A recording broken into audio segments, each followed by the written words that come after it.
We're going to France during the holidays.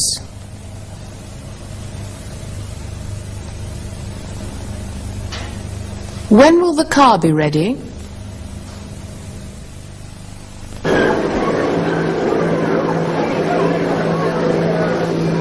you like some? No, thanks. Don't you like it? Not now. When I was a child, I used to love it. What shall we do next Saturday? Let's go to the theatre.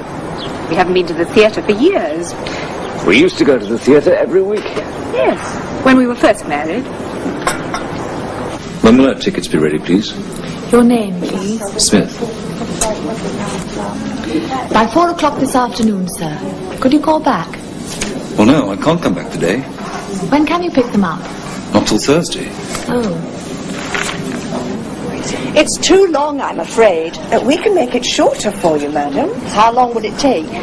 We can do it by Thursday, in 3 days' time.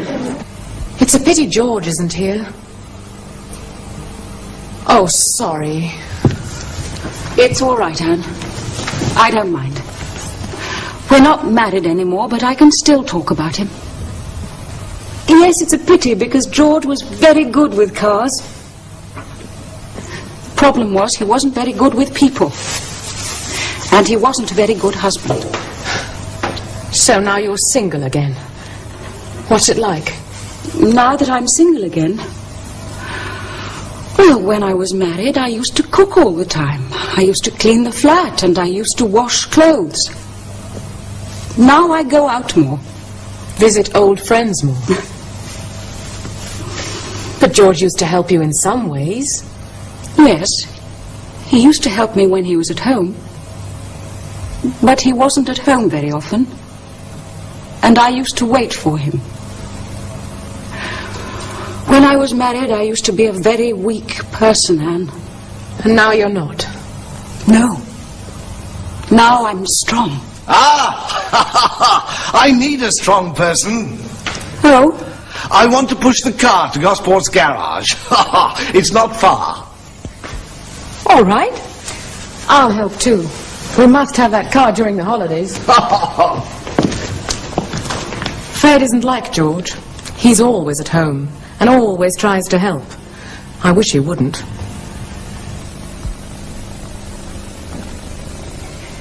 He used to help me when he was at home.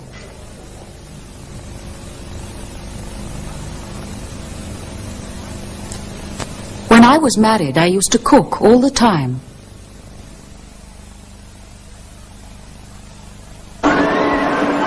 Shall we go on it? Aren't you afraid of it? No, not now. When I was a child, I used to be afraid of it.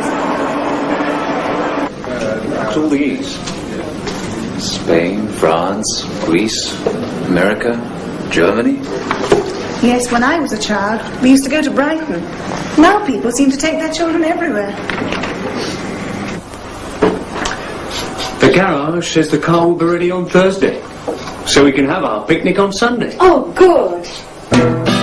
I used to work hard all the time. I used to sit in my office all day. I used to work hard all the time. I used to sit in my office all day. I used to work hard all the time. But now I'm going away. My ticket will be ready in a minute, and I'll be on my way. Everything will be fine, and in a few days' time I'll be far away. Everything will be fine, and in a few days' time I'll be far away.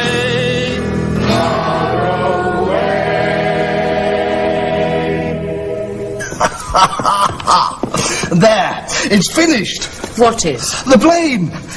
Look. Very good. Well done. Fred, are you going to ring the garage now? They said you could ring at 5 o'clock. Okay.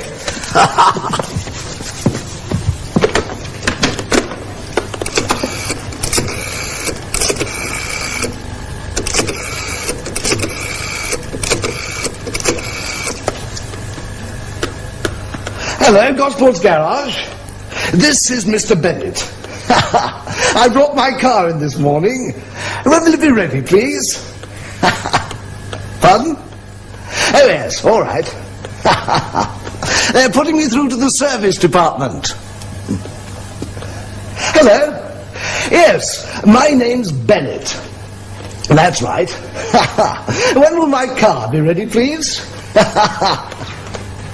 Ah, I see. Yes, problems. A lot of problems. Yes, I understand.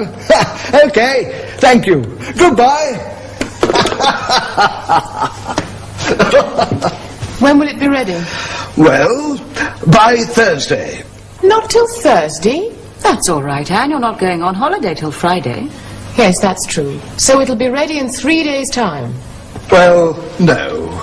Not in 3 days' time, exactly. In 2 weeks' time. It'll be ready by Thursday the 22nd. Oh, no. In 2 weeks? But we're going to France and Germany during the holidays. We must have the car. We could stay at home, Anne. We stayed at home during the last holidays. I could do some jobs in the house. No. It'll be ready in 3 days' time.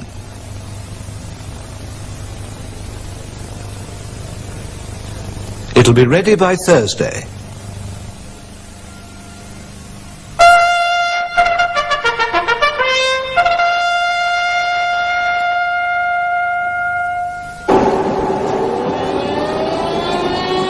We're at a modern coal mine in the north of England.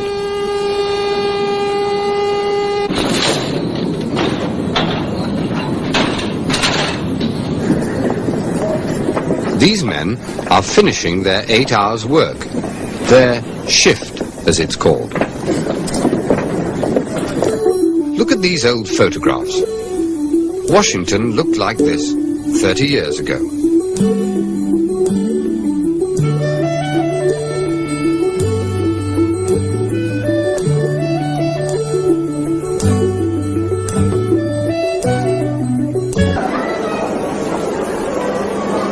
Everything's here.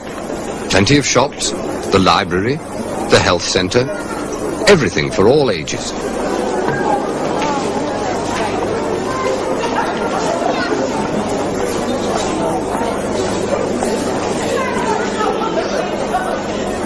And not far away, of course, is the pub.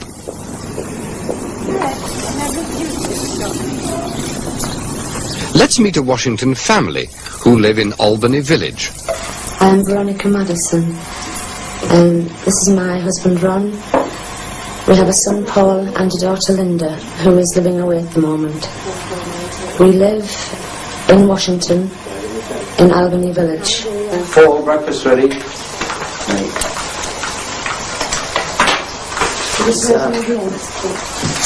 Paul Madison goes to the local comprehensive school.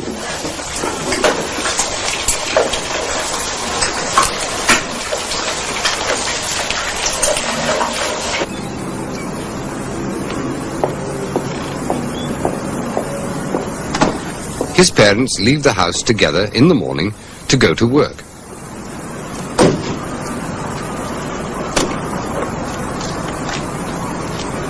Well, I'm employed in Washington by Shield Packaging. They are flexible packaging manufacturers. I work as a machine operator, and I work shift work.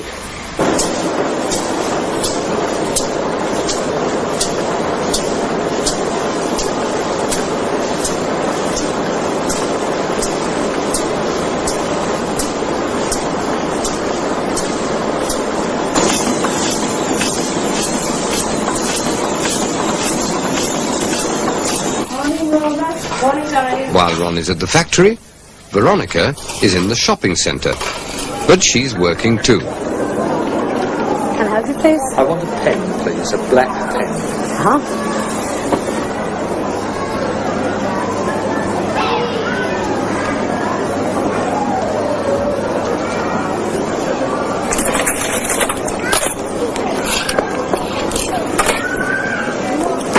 That's your 1 pence change. and that's your 1 pence change. Right? Thanks very much.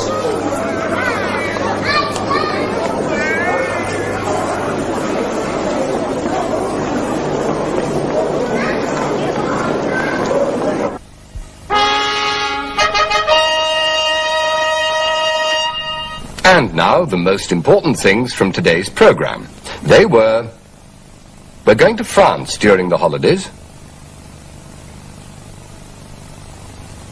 When will the car be ready? He used to help me when he was at home. When I was married, I used to cook all the time.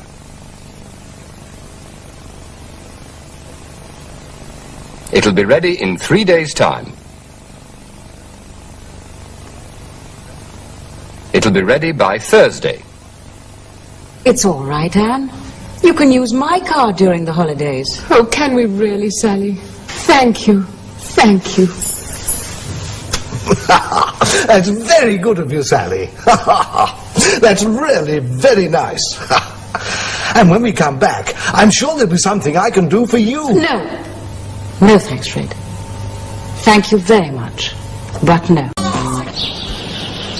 Cambridge is a beautiful town, isn't it? Yes, and it's a nice size, too. So how many people live here? I'm not sure, but no more than 100,000.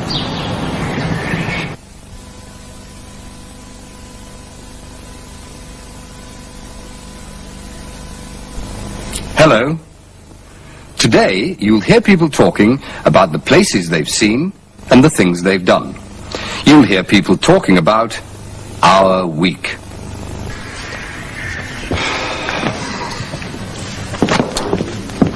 Where is Bates? Look at the time. What are you going to do? I don't know. Are you Rupert Brown? Yes? I've got a message for you from Mr. Bates. He's had an accident. Oh, no, the It's program... going to start now. What is it? Our week? I could do that. You? All right. Sit there. Quick. Okay. But Rupert... No.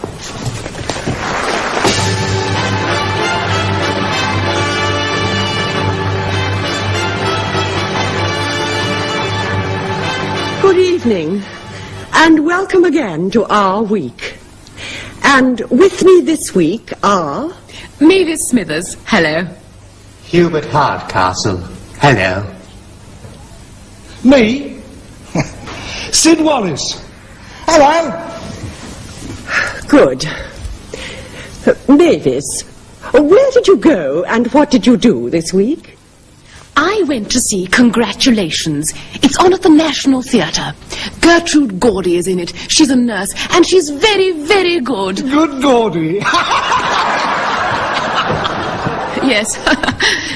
Congratulations is about a man and a woman, a doctor and a nurse. She loves him, he loves her. It's beautiful. All I can say is... Go and see Congratulations. Go and see Congratulations. Thank you, Mavis. Hubert? I went to the exhibition at the Tate. There are lots of new pictures by Print, Colic and Hellhouse. Who?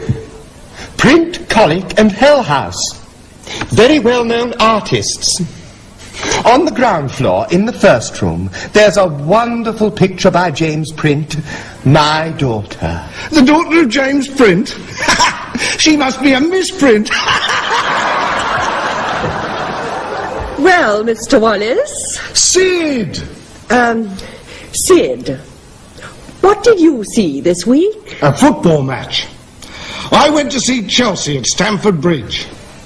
The match began badly, but it got worse. The score was 7-1 to the other side. It was a terrible game. I'm going to see Brentford next week. Football in the third division is just the same as the first division these days, and Brentford has got a good team now. Yeah. They'll probably be in the We're getting lots of phone calls. Yeah. Young Phillips. They love him. 35 goals in one season a year or so ago. Sid Wallace. 35 goals. They all say he's marvellous. So it's Brentford next week. But on Saturday, it was Chelsea. Wow. And that's what I saw this week.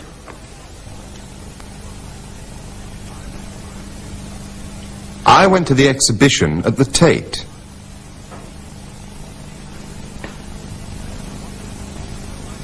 There's a wonderful picture by James Print. Congratulations is about a doctor and a nurse. John went to see Summer and Winter last week. It's on at the National Theatre. Oh, yes, Pauline Stevens is in it. She's a nurse. It's about a man who wants to die. Now, John says it's very good. Mavis, where did you go this week? I went to Chipping Leighton. It's a village in Sussex by the sea. About 400 people live there. Most of them work on farms or in the village shops. It's got a lovely old church, and there's a little museum. You can visit the museum on Wednesdays. There's also a village pub. Ah! A pub! What I wanted to say was, you can stay at the pub. There's only one bus a day, so it's a good idea to take your car. Thank you, Mavis. And where did you go this week, Hubert? I visited the Lake District. As you know, it's a beautiful part of the country, in the north of England, about 300 kilometres from here. Of course, it costs quite a lot to get there. You can say that again. It's terrible! But it's famous for its countryside. It has beautiful hills and lakes, forests and rivers. You can go swimming, go sailing, go fishing, go for walks. Thank you, Hubert. I went to see my brother this week. He lives in the next street to me. I don't get time to go to the Lake District. All villages in Sussex. Too much work. Anyway, where we live, there are no hills, or lakes, or forests, or rivers. Just a lot of factories and dirty buildings. But the people are friendly. And they're real. I visited the Lake District. It's a beautiful part of the country. It's famous for its countryside.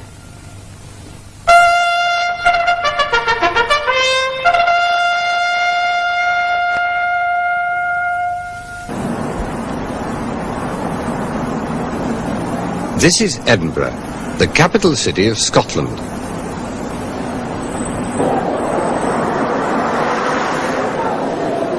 This is an important day for the city of Edinburgh. Lots of people are waiting in the streets for a very special visitor.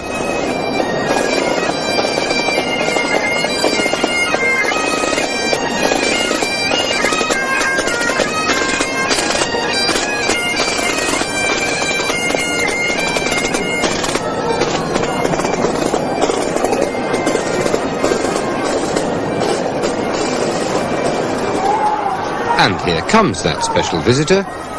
It's the Queen. She's come to Scotland for a few days.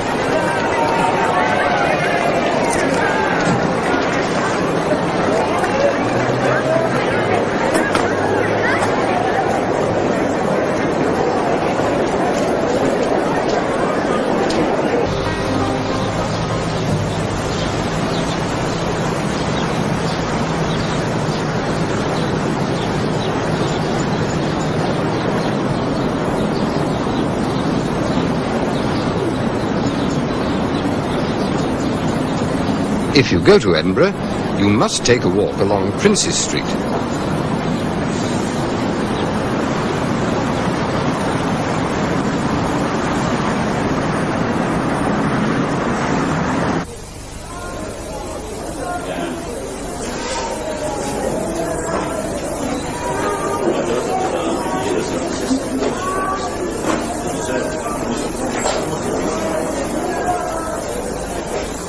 The shops are interesting. Most people like to buy some tartan cloth when they're here. Some may also want to have a kilt made.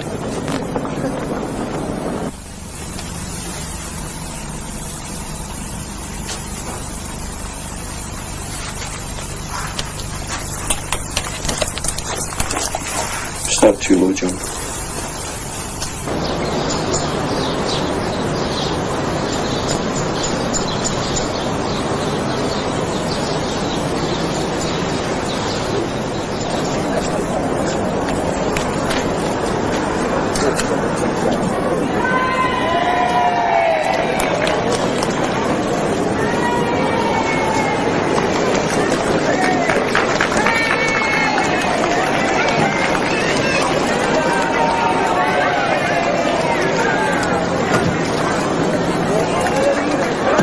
Kings and queens have been coming to Edinburgh for hundreds of years. So a visit like this is always very popular. That's why Edinburgh is called the Royal City.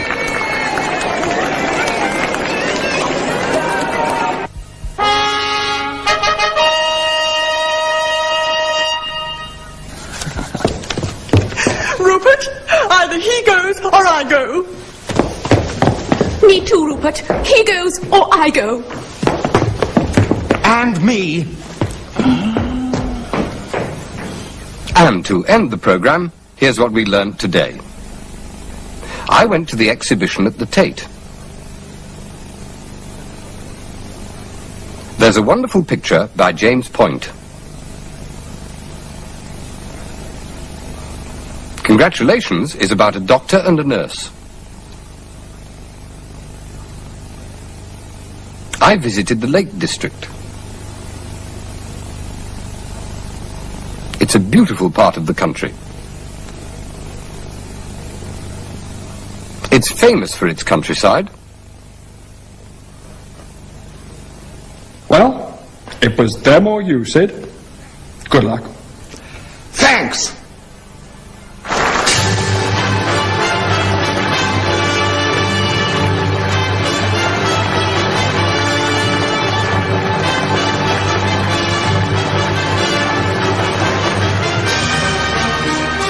Hello, everyone. This is Sid Wallace with My Week. This week, I went to see a terrible film. It was called... Well, what do you think of the play? I think it's very funny. I like the way it begins. I don't like it at all. No. I think it's awful.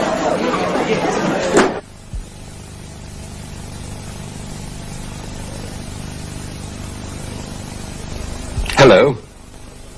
People often ask you what you think about a place, or a book, or a play. Today you'll see two young ladies who are having a lesson. The teacher tells them what to say when someone says, "What do you think of it?" Let's meet them.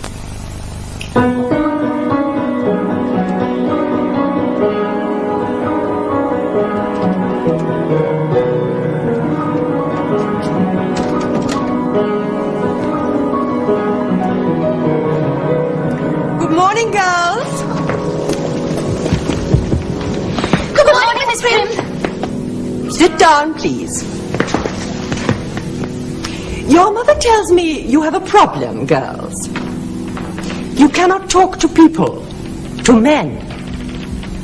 I am going to teach you to talk, girls. Florence, what do you think of the new book by Mr. Dickens? I haven't read it, Miss Prim. What do you think of Edinburgh, Florence? I haven't been there, Miss Prim. What do you think of Mr. Dacre's new song? I haven't heard it, Miss Prim. Oh dear, oh dear. I understand your mother now. You have a problem. Let us begin again, and this time say something. You, Florence, will say you like it very much. You, Edith, will say you don't like it. Ready? What do you think of the new book by Mr. Dickens? I like it very much, Miss Prim. I don't like it at all, Miss Prim. Very good, girls. Now, what do you think of Edinburgh? I think it's very nice, Miss Prim. I think it's awful. Good. What do you think of Mr. Dacre's new song? I like it very much. I think it's very nice. Very good, Florence. I don't like it at all. I think it's awful. That's very good too, Edith. But we must do a lot of work, girls. A lot of work. What do you think of it? I don't like it at all.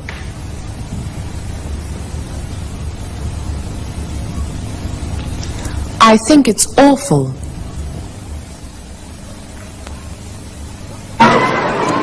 What do you think of that? It looks exciting. I like the way it changes direction all the time. Yes, I agree. Well, it looks dangerous, and it's very noisy. I don't like the way it throws you about. What do you think about this? I think it's lovely. I like all his pictures. I like his colours. Yes, so do I. But all his pictures are about factories. Yes, that's true. Florence, what do you think of Mr. Dickens' new book? I think it's very exciting and interesting. I like the way it begins. Edith? Yes, I agree, but things happen rather slowly. It takes too long to get into the story. And what do you think of Mr. Dacre's song, Daisy Bell? I like it. It's a very happy song. Yes, that's true, but I don't like the singer very much. He doesn't sing, he shouts. And what do you think of Edinburgh? I think it's very beautiful. I like the castle. Yes, I agree, but it's a very grey city and it rains a lot. And Mr. Wilde's new play? I like it very much. I think it's very funny. I don't like it at all. I think it's terrible. Very good, girls. Very good indeed. I think you're ready now. Tomorrow you can meet some young men.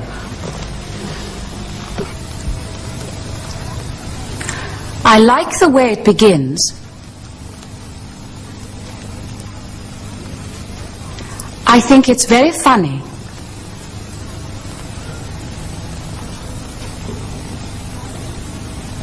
I don't like the singer very much.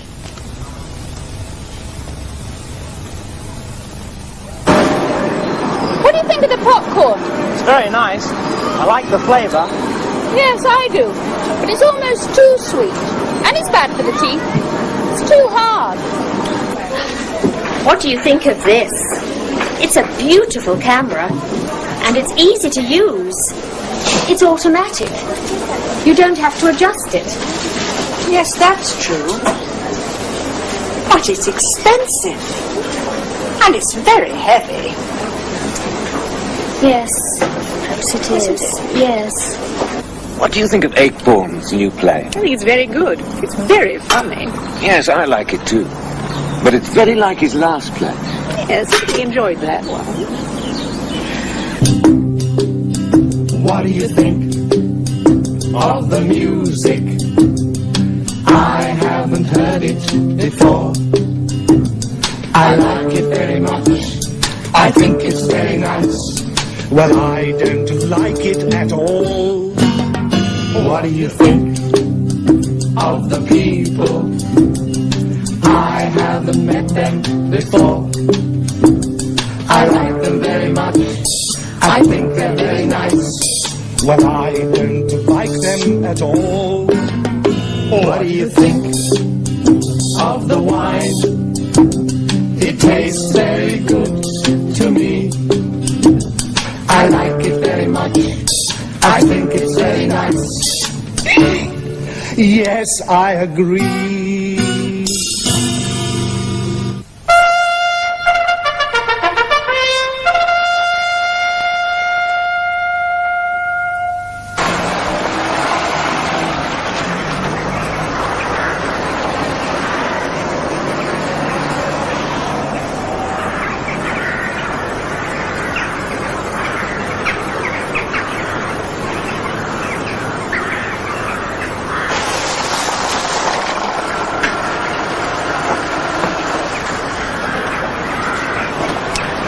This is Seton Delaval Hall. It's very impressive.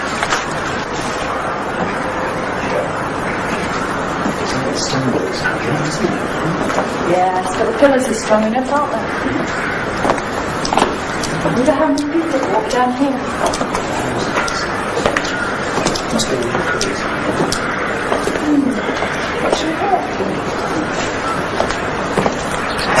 It was built for a man called Admiral George Delaval, and it took over 10 years to build.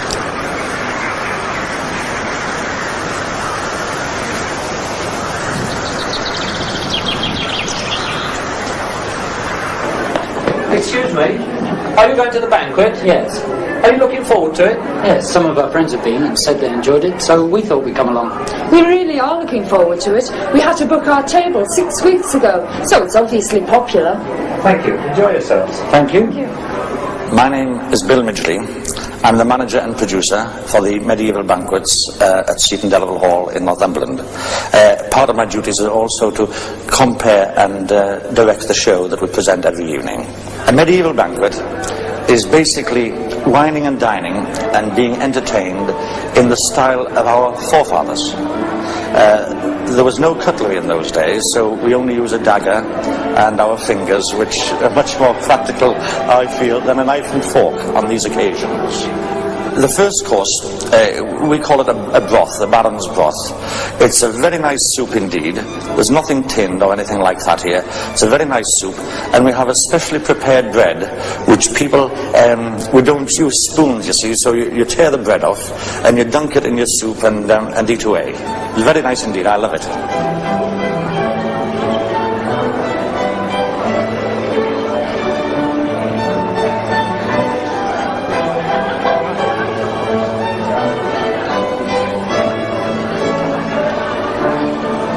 Second course is a meat course, a savoury spare rib course. Now that is my favourite course. We serve it in a rather beautiful sauce, and the gravy trickles down your chin, and you can't be very dignified with it.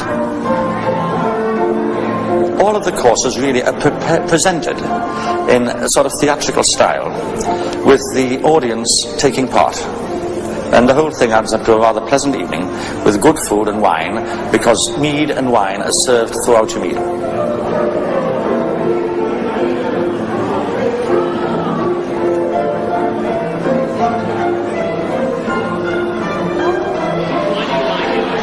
It's different. Well, one can go into a restaurant and have a meal and sit down and eat it, you know, as we normally eat everything. This is just a little bit different to what one normally gets. We like it very much, yes, very much indeed. I think it's fantastic. Why?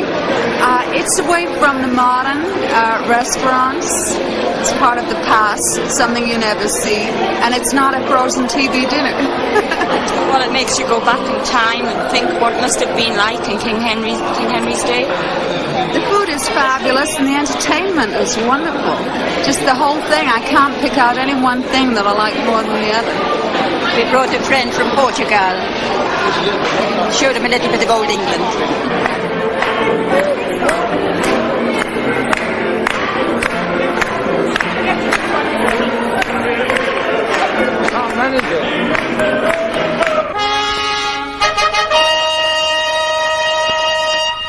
Yes, I was in Paris last week. Wonderful place. What do you think of it, Ernest? Oh, very nice. I think it's very beautiful. I like the castle. Castle? In Paris? Yes, I agree. But it's a very grey city and it rains a lot. Oh, does it?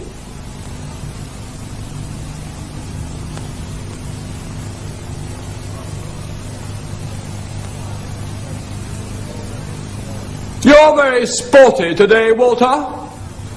New? Yes. Very good. What do you think of it, Miss Florence? Pardon? It's new. What do you think of it? I like it very much. I think it's very funny. Funny? I don't like it at all. I think it's terrible. What about Mr. Dacre's new song? What do you think of that? Oh, yes. Daisy, Daisy, give me your answer, do. I'm half crazy, all for the love of you. I like it. It's a very happy song. Yes, that's true, but I don't like the singer very much. He doesn't sing, he shouts. Oh!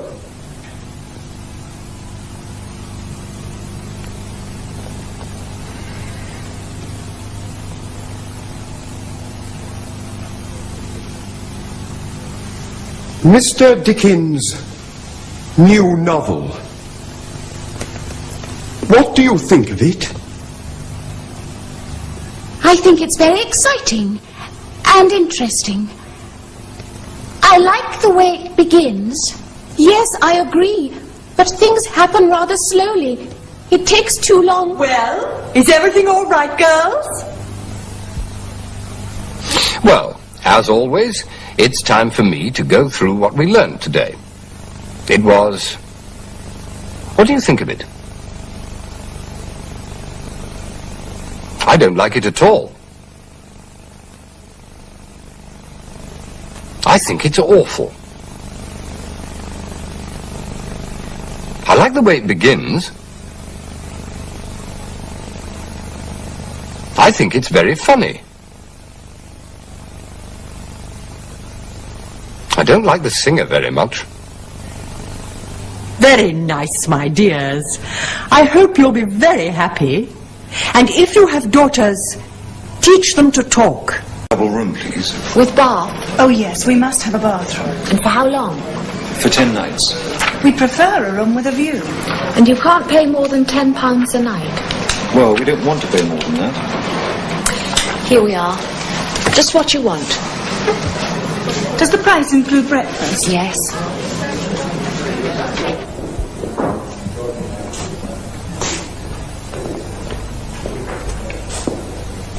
Hello. Those people were saying what they want, or need. Our program today tells you how to get the hotel room you want, the meal you want, and so on. It's also a program about Uncle Percy. Rich Uncle Percy.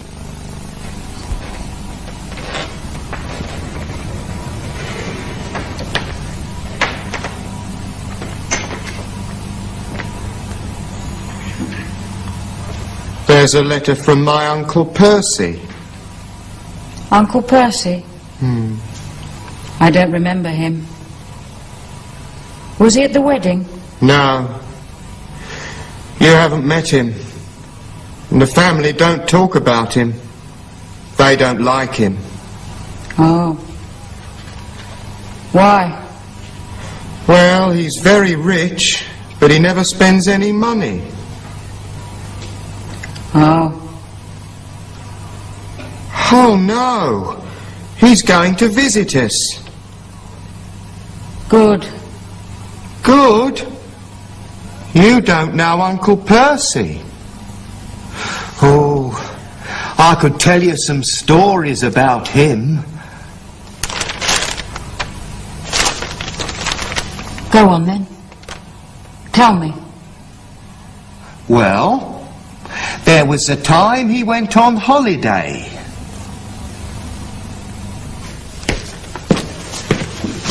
Good afternoon, sir. Good afternoon. I'd like a single room, please. Yes, sir. With a bath? Yes. Yes, with a bath. For how long, sir? For 3 nights till the 27th. A single room with a bath until the 27th? Yes, we can do that, sir. I'd prefer a room with a view of the sea. All right, sir. I can put you at the front of the hotel. By the way, I can't pay more than £5 a night. £5 a night?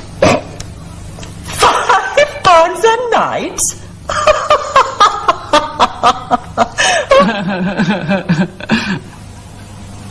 What happened? Well, he went to different hotels, and at last he found a little room in a terrible hotel.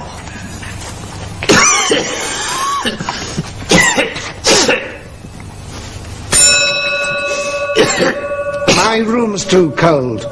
I want something warmer. Certainly, sir. Of course, it will cost rather more. Oh. Well, can I have another blanket?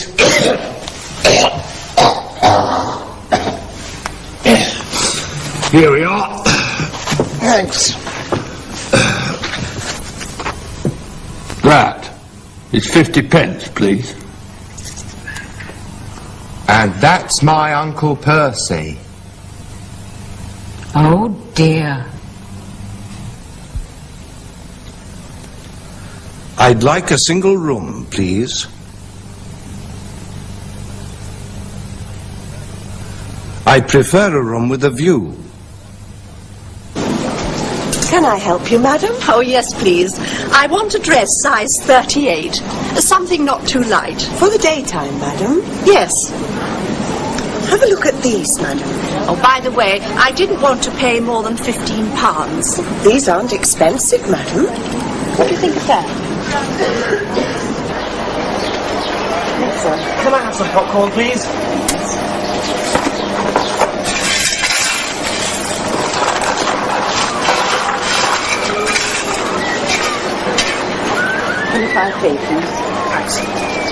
I want 2 tickets in the stalls for Saturday night, please.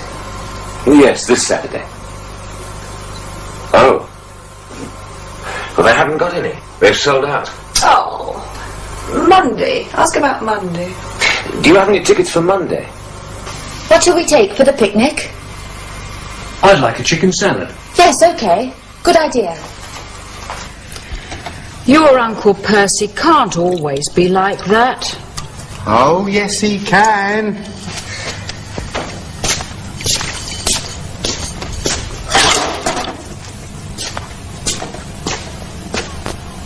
For example, he only buys a suit every 10 years, but he still doesn't want to spend any money.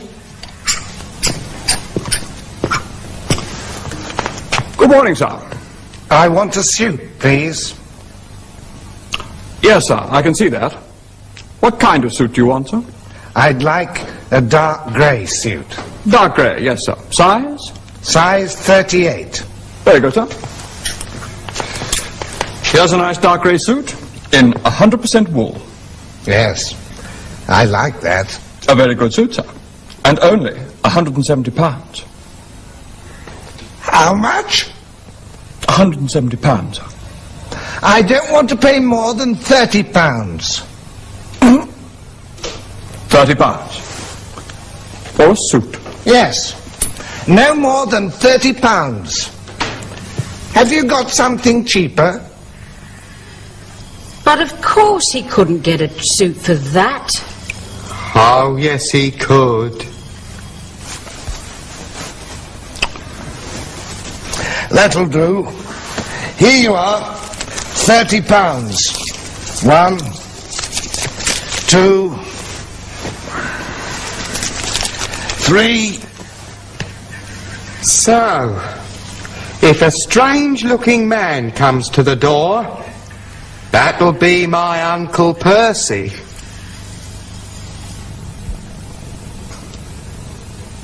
I don't want to pay more than £30. I'd like a dark grey suit.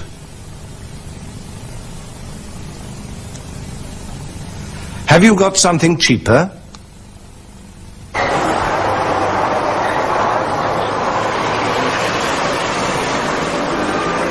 Well, it's the Grand Tour of Edinburgh, twice daily. I see. The early one's at 9:30. 9:30, and They're all listed over here. Oh, are they? Here for you.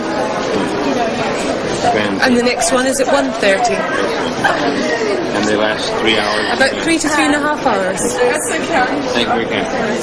And they You'll start. have to book your ticket for this tour just along here on the right-hand side. Between £4 and £5 per person. Yes. Would you like a wash hand basin, please?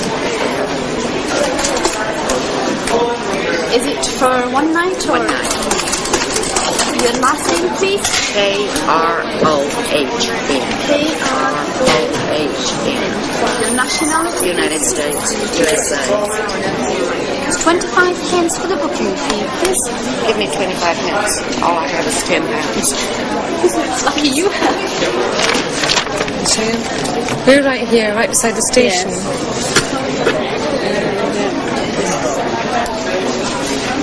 Yes, we would like to have a room for tonight, bed and breakfast.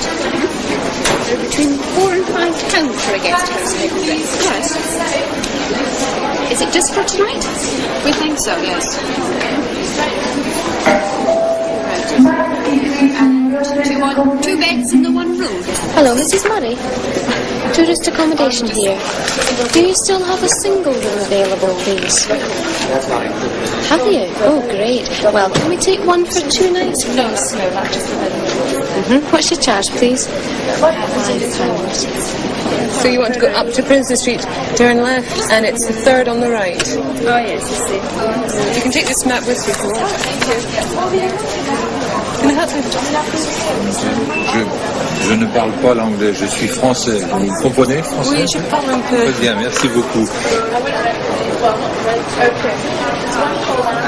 Do you have a map? I can give you a map as well. No. You have to go around to the accommodation section. It's just round to the left there. Thank you. Could you print your last name and your nationality for me, please?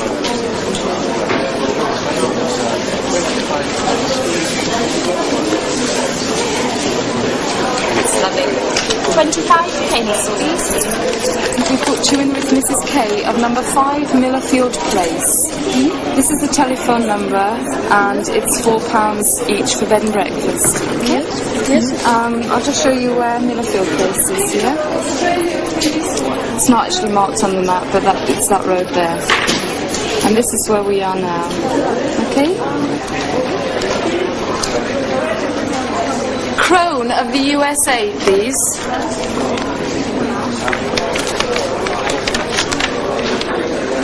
Okay, now we've booked you in to the Glenorchy Hotel on Glenorchy Terrace. This is the telephone number, and it's £4.75 per person for bed and breakfast. Okay? Okay. I'll show you where it is. This is where we are right now. And Glenorchy Terrace is down here. So... It's rather straightforward. Yes, how will you be getting there? By bus? No, we have a car. You've got a car, that's fine. So if you can get down onto the North Bridge, just go straight the way down the road, into Mentone Terrace, and then up to Glenorchy Terrace that way. Okay? To marketing. You won't believe this, but Uncle Percy took me out for a meal once. Really? Was it a good meal? It was an Uncle Percy meal. We'd like roast beef, Yorkshire pudding, potatoes and peas. Very good, sir. 2 roast beef, Yorkshire pudding, potatoes and peas. 1. Pardon, sir? I want 1 roast beef, Yorkshire pudding, potatoes and peas. And 2 plates. We're not very hungry, are we? No, Uncle.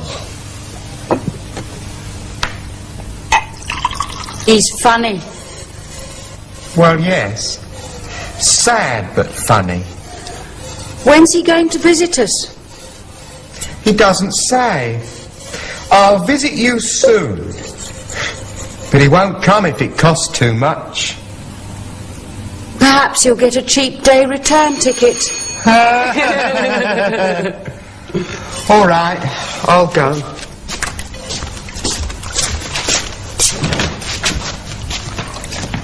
Good heavens! Hello, my boy. Come in! Darling, we've got a visitor. Hello. I'm your Uncle Percy. Oh! Well, today you should try to remember, I'd like a single room, please. I'd prefer a room with a view. I'd like a dark grey suit. I don't want to pay more than £30. Have you got something cheaper? We'd like roast beef, Yorkshire pudding, potatoes and peas. I'm sorry I wasn't at your wedding. I was ill. I'm all right now, but I thought a lot. Yes, I thought about a lot of things. I decided to live a little before it's too late. A very good idea, Uncle. Yes, you only live once. Oh, here's your wedding present.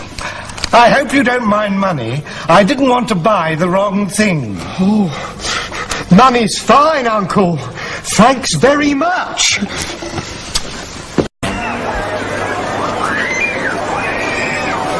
Let's go on that. You go. I'll wait here. If I go on that, I'll be ill. No, you won't. I will. And if you go on it, you'll be ill. Of course not. You'll wait for me then. Yes, I said I'd wait, didn't I? I don't mind waiting, but I'm not going on there.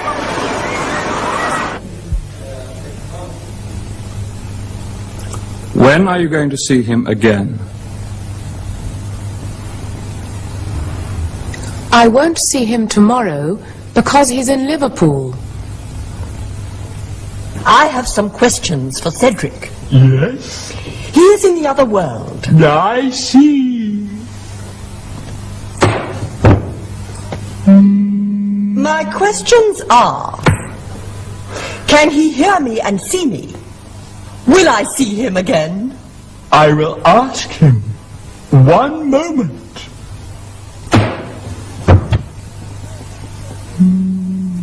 Yes, Cedric, speak. Yes, I hear you. Yes, I will tell her. He said he can hear you and see you all the time. And he asked if you could see him. He is near you. No, Cedric, I can't see you. Where are you? He is there. He said that one day you would see him again. Oh, good. Now the most important question. It's about Tom. Should I say yes or no to him? Will Cedric be angry if he comes into the house? Ah, another man in your life. Not another man, another dog. Are you sure you're speaking to Cedric? Can you speak to dogs? Everything is possible in the other world. Yes! Yes, Cedric! I understand! He will not be angry. He says you have to take Tom into your house. You need a friend. Oh, thank you, Cedric. Thank you. And he says you have to come here again. In a few days' time, come and talk to him. I will. Thank you, Dr. Crystal. Thank you.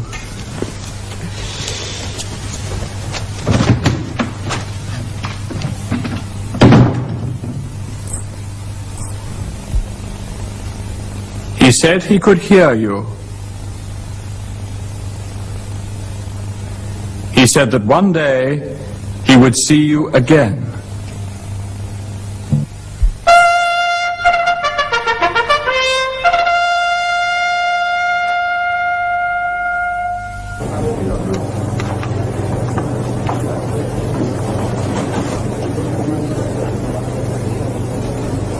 Now, what's happening here? Everyone is very serious. What are they doing?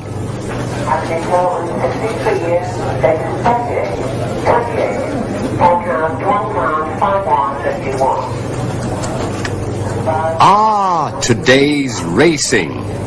That's the answer.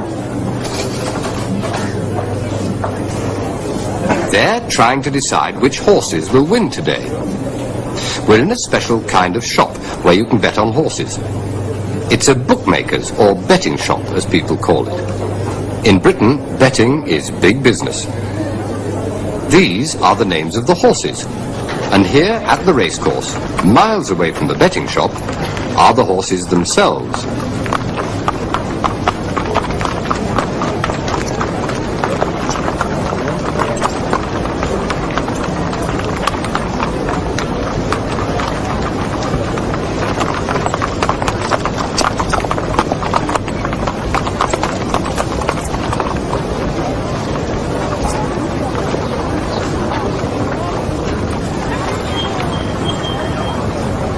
Now they're putting up the names of the jockeys. They ride the horses. If they can get on them.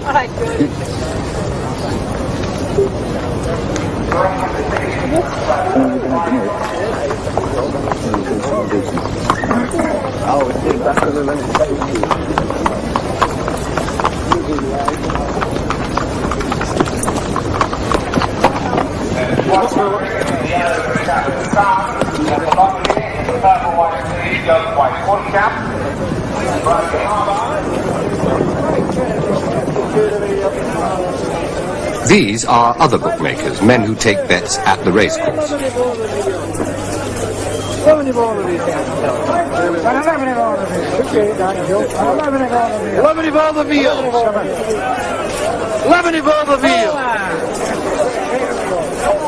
And these are tic-tac men. They have their own special sign language, as you can see. They give the bookmakers the latest information about the horses and the betting. The race will start in a moment, and back in the shop, as well as at the racecourse, people are deciding how to bet. Who's going to win today?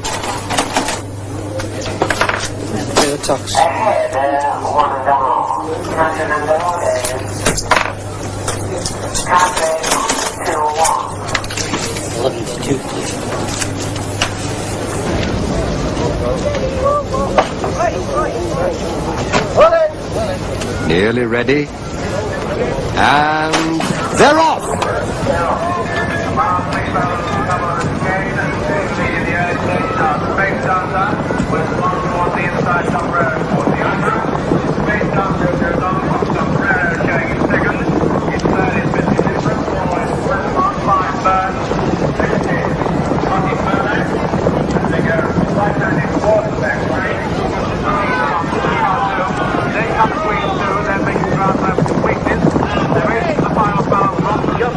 From Queen 2 on the south side, Mr. Car 2 on the far side. Behind them comes T-Mars over to Weakness. Queen 2 on the outside and Rock on the far side, none between them. There goes the line. Queen 2 on the outside, Rock on the far side. Rock just to the lead. Queen 2 going for the winner! Queen 2 and Mr. Car 2. And those who said that horse would win get their money.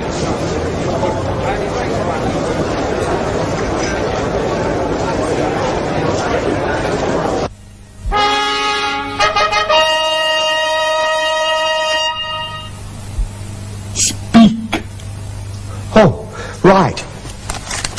Now, Manchester United are playing Leeds on Saturday. Who will win?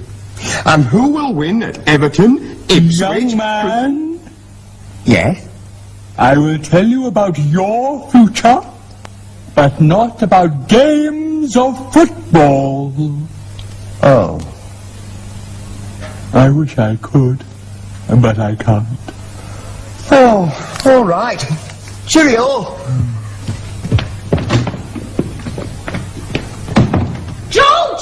What's the matter, Doris? There's a policeman outside. He asked if you could go and talk to him. I can't see him now. He said he'd wait. Oh, no. Oh, George, what will happen? I don't know what'll happen. Well, look in there!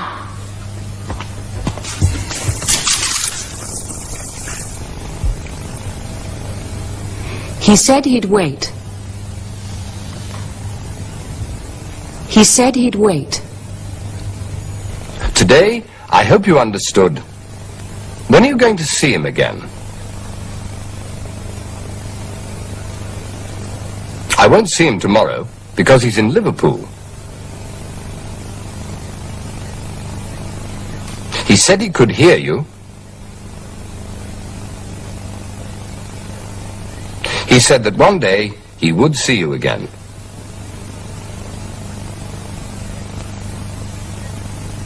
He said he'd wait. He said he would wait. Doris? Yes! I really can see the future. We can't go to the theatre tonight. There's a strike. Oh, no. I don't believe in strikes. I think they're necessary sometimes. Well, it was wrong to strike tonight.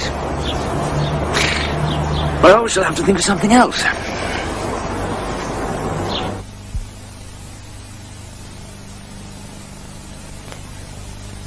Hello again. What do you believe in? What do you think is right and wrong? Today's program is about how to talk about things like that. It's also about some young people who know what they believe in and what they don't believe in. You'll see what I mean. Here you are, Jack. Thanks, Vera. No sugar, thanks, Vera. Do you want a cake? No, thanks. I don't like eating between breakfast and lunch. I like eating all the time. I'll have a cake with my tea, Vera. I think it's wrong, you know. What is? Some people have too much to eat and some don't have enough to eat. You don't have enough to eat. You're too thin. I mean some people in the world don't have enough to eat. Right, I'll see you this afternoon. Yes. Thanks, Vera. Vera, are they still on strike in the factory? I don't know, they're meeting this morning about it. I think the strike is wrong too. I don't believe in strikes. You don't work in a factory. You've got a nice job here. But strikes are bad. I think they're bad for everybody. They're not. I think they're necessary. Sometimes. Are you two fighting again? It's him. He's a socialist. I'm certainly not a conservative. I support the workers. The managers of a business are workers too. So they're all the same, are they? They all earn the same? No, they don't. I don't believe people are all the same. I think it's good that they're different. Some are clever. Like me? Huh? You're one of the stupid ones. Well, I think the men in the factory are right. They're wrong. They're right! Oh, shut up!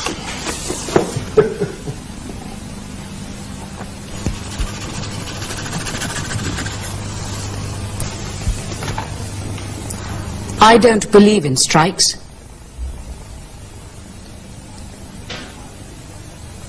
I think they're necessary sometimes.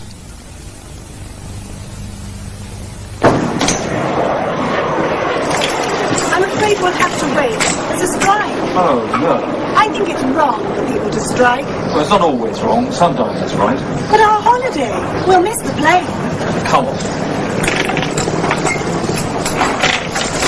Did you hear the news this morning?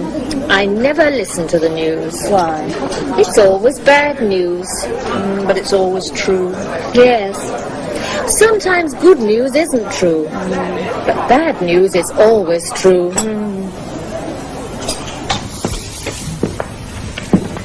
Did you listen to the news on the radio this morning? What news? The 8 o'clock news. They said the women's liberation movement is getting stronger in many countries. I don't believe it. What do you mean you don't believe it? I don't think it's true. Of course it's true. Well, I don't believe in the women's liberation movement. Men believe in keeping women at home with the children and the housework. I don't believe in that. But I think women are women, not men. Men are good at some things, women are good at other things. Well, I support women's lib. I think it's a good thing. What do you think, Jack? He thinks it's wrong, of course. Do you, Jack? Oh, lunchtime. I've got to do some shopping. See you later. There goes the liberated woman. Liberated from work for an hour. I'll see you after lunch, Jack. I support women's lib. What do you think?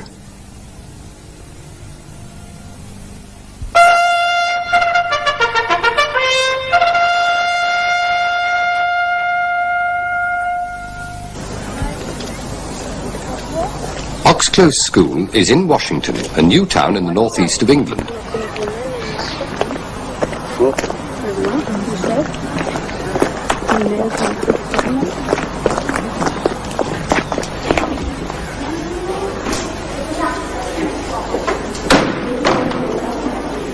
Let's meet the headmaster. My name's Brian Oglethorpe. and I'm head teacher of Oxclose Comprehensive School. Oxclose Comprehensive School. But what is a comprehensive school? The headmaster explains. Yes, the word comprehensive in English education means children from 11, in this case, to 18 years old. 11 to 18, boys and girls of all abilities. In other words, we take boys and girls from the area in which the school is, from 11 to 18 years. Pupils go to their classroom when they arrive. Today, the teacher has some news for them about a weekend trip. Can you listen, please? There's a message from the PE department. Mr. Rawson is going to be taking a sailing trip away this weekend, and there are 2 places left. If anyone's interested, can they see Mr. Johnson at the soonest possible time?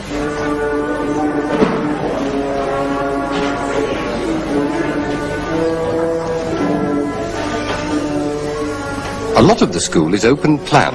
The classes are not always in small rooms. Wendy said it's going to take us 6 hours to cross the Atlantic, and it's 1:30 here. We've just had our dinner. We'll arrive in America just in time for dinner.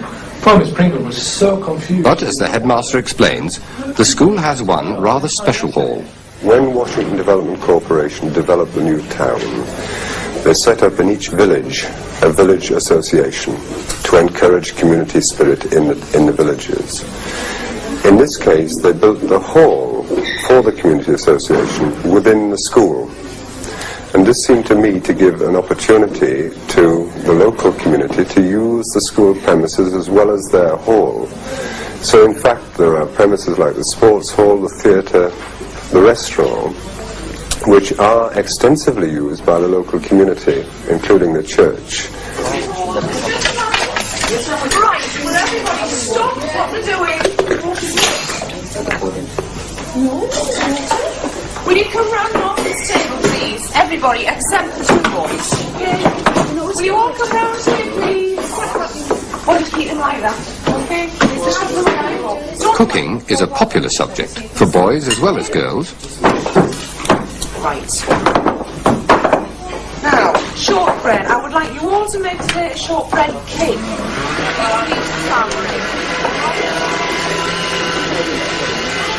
Now, when you've got it like that, almost the perfect size, use the flammering and press through, okay, quite firmly, like that, and lift it up cleanly, and that should take off and leave you with a nicely patterned edge. You need a fork. Excuse me? Please, can you get me a fork out for? Thank you. Now, your baking tray should be greased, so you can all get them off the tray, alright?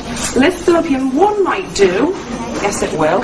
If you're not too steady, you can use 2. Put it on your baking tray like that. Sport is also popular, of course. These boys are having a cricket lesson. Yeah, same thing again, Maddie. Same again. You're just swinging out anything, okay? Control it. Move your front foot to the ball. Move your front foot to the pitch. And play the bat there, okay? Left arm leads, okay? Look, I'll show you. Go. Oh man, can you see me? What yours is? You just swing it anything. Here, the pupils are on the school sports field, but sometimes they go further away for their lesson. Any idea what all this machinery is for? For the cage up. That's right. The cage would be straight down below there. The shaft's been covered in now, but the cage would be down there, which would go straight down the shaft. So the winding gear, the wheels, would turn and draw the shaft up and take it down. And the powerhouse over here is where the machinery would be.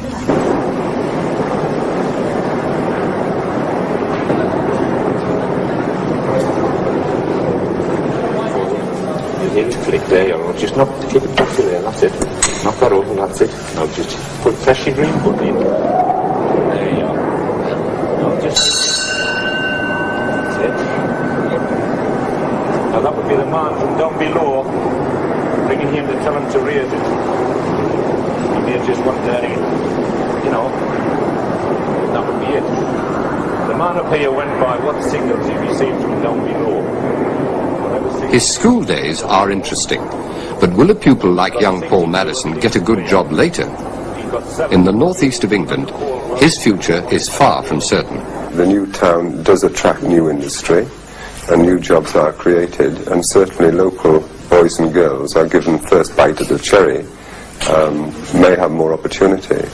But nevertheless, within the context of the whole country, prospects cannot be that good.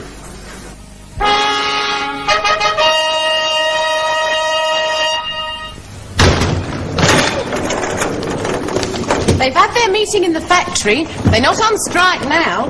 Good. Yes, it was wrong to strike. No, don't start that again. Well, I know what I believe. And I know what I believe. All right, we'll ask Jack. What do you think, Jack? I think you're lucky. You and Tony. You're both young. You know what to believe in. You know what is good and bad. You know what is right and wrong. You know what to support and what not to support. When I was your age, when I was your age, I knew what to believe in, and what was good, and what was right, and true. Now, I don't know anymore.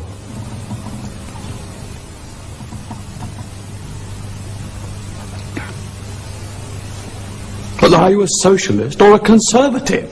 Do you support women's lib? Perhaps. Well, I think I'm as good as any man. I think you're right. I'm certainly as good as you. You're like an old married couple, Vera. Yes. Married? To him? No, thanks. I haven't asked you yet. Sue believes in women's lib, Tony. She could ask you. Oh, no, he must ask me. Well, that is,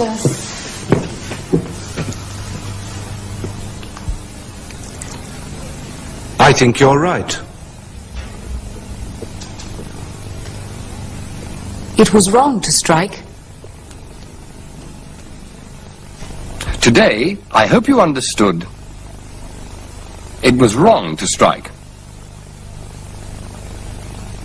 I don't believe in strikes. I think they're necessary sometimes. I support women's lib. I think you're right. What do you think? Who's the lucky man? Me, Vera. Oh, congratulations. I hope you'll be very happy. When are you going to get married? Soon. I don't believe in waiting too long. Nor do I. Well, at least there are some things you both believe in.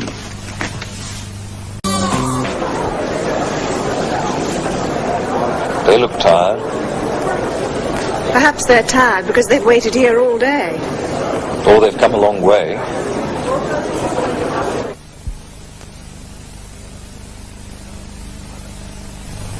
Hello. We often talk about the way people look. They look happy or sad, perhaps. I saw a girl this morning who looked wonderful. Wonderful. But the people you're going to see now look rather tired. Christine looked really wonderful tonight. Yes, so did Bob. Really nice people. Yes. Ronald and Harriet. Oh, yes, Ronald and Harriet, our new neighbours. The last of our guests. That's right. We like parties. Yes, we don't go to many parties, but we like them. Good. But they make you tired, don't they? And it was a long party. Harriet looks tired, doesn't she, Philip? Well, perhaps she is tired. I am. Oh, no, I'm not tired. You're not? No, I was tired until I drank that coffee. Now I'm not. Oh. But I think Ronald's tired. Oh, yes, he looks very tired. No, but 3 o'clock in the morning and not tired. No, I never sleep much. Sometimes I read all night. Really? Well, excuse me. I must go to bed. I have to get up early tomorrow. On Sunday? Yes, it's a hard life. Good night. Thanks for coming. Good night. Good night, Philip. I'll see you when you come to bed, Sandra. Don't be long. You look very tired. Yes, I am. These are your coats. Yes, that's right. They're on our bed, you see.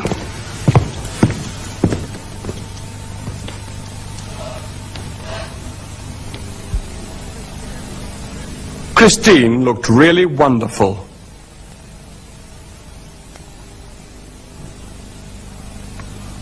Perhaps she's tired.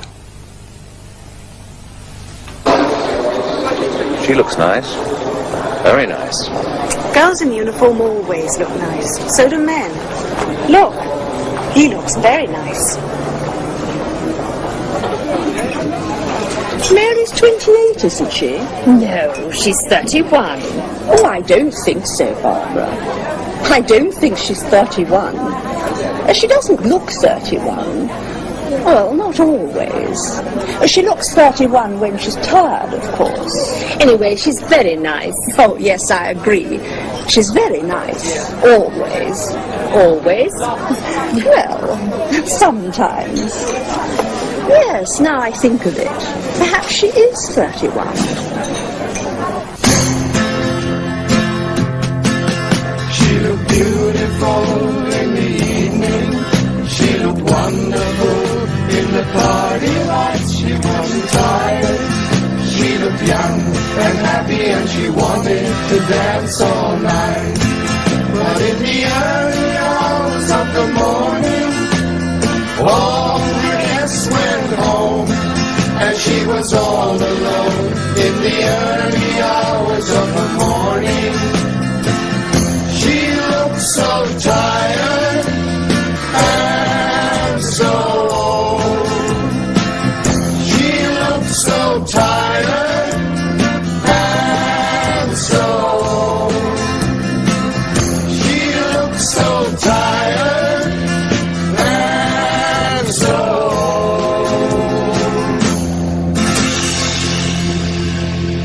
William looks old, but he's only 46. No, he isn't, dear. He was 47 in July. I don't think so, Ronald. Yes, he's 47 now. I don't think he is. Perhaps you mean Peter. He's 47. Yes, you're right. Peter's 47, and he was in the same class as William at school, so William must be 47. Oh, yes. Sandra! Oh, hello.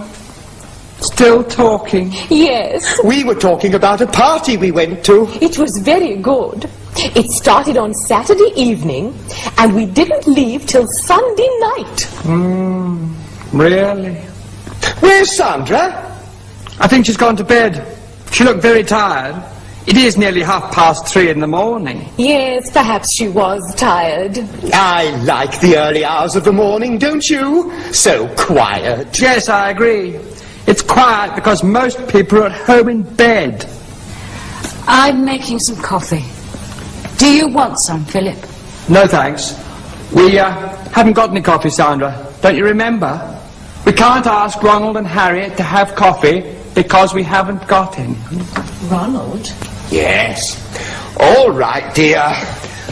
You're going? Yes. Next door to get some coffee. We've got lots.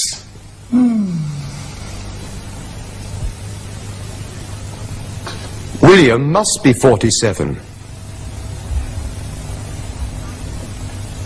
I don't think so. Hello? He's gone away. I think he's talking to someone else. Hello? Gwen looked tired when I saw her yesterday. Perhaps she was tired. Yes. Yes, I think you're right.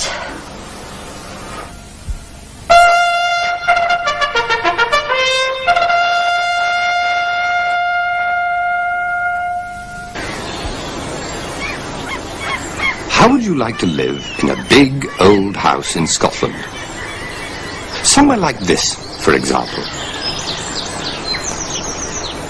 You remember all the things you said before? Well, he may have the plan. He may well have the plan with him. Yes, he'd be rather more. Well, we haven't done anything too different.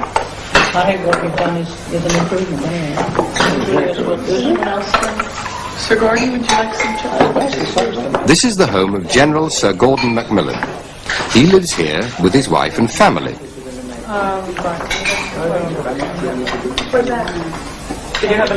Sir Gordon and Lady Macmillan also invite some students to stay with them and help them in the house. Bill for that thing last week. He gave them a week in Portugal. Oh, nice. How did it go? I don't know. Yeah. Good. He's got 3 more hours. I don't think I'll make it.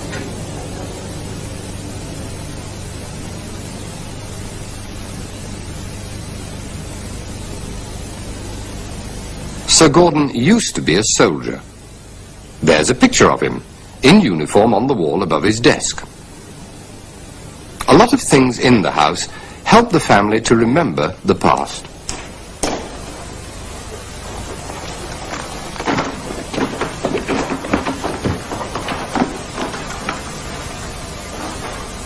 Living in a house like this is expensive.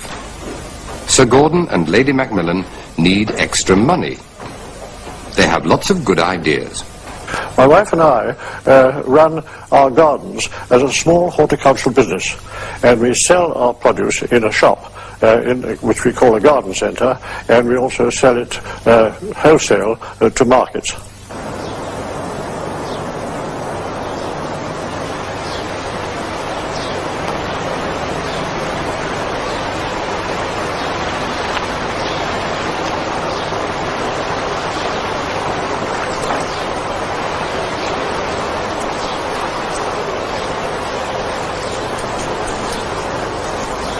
Lady Macmillan spends a lot of time with the flowers.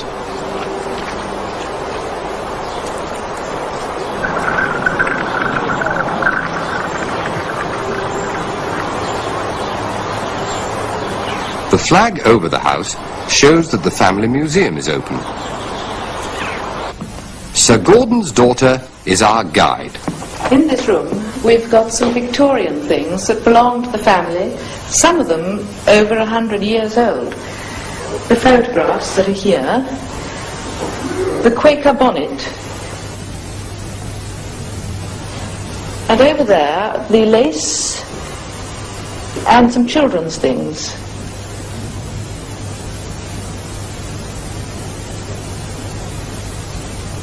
Who's this? This is Lily Palmer, my great-great-grandmother, who wore the bonnet. That's her husband. And who's this? That's Lily Palmer again.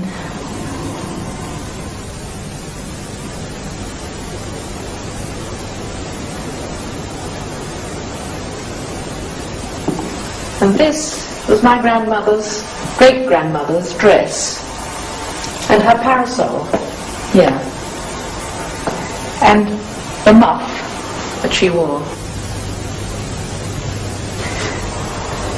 And this fan is made of ostrich feathers. And what's this? That's osprey feather to wear at the back of your head. And what are these? These are a necklace made of jet and an ornament to sew on your dress. For the moment, Finlayston House is a family home. Thanks to hard work and good ideas, it may stay that way.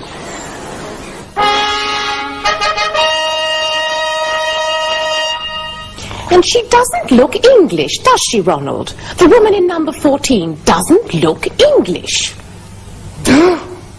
Perhaps she isn't English. Do you remember Ingrid? She looked English, but she wasn't. Yes, strange, isn't it? Yes, strange. Ingrid looked English, but she wasn't. And the lady in number 14 doesn't look English, but I think she is. Well, there we are. The end of the party. No more to drink, no more to eat. Too late for music. All we can do is go to bed. Oh, talk, of course. We like to talk to friends. We don't often meet people. I know what we can do. You do? Oh, God! Sandra? Yes. What I always do after parties. I'm glad you stayed, Harriet. And you, Ronald. Really? That's nice. Yes. I'm really glad you stayed. She doesn't look English. Perhaps she isn't English. What should you remember from today's program? Christine looked really wonderful. Perhaps she's tired. I don't think so. William must be 47. She doesn't look English. Perhaps she isn't English. Yes. After a party, before I go to bed, I like to clean the room and wash up all the glasses and cups and plates. And it's so nice to have two friends who can help me.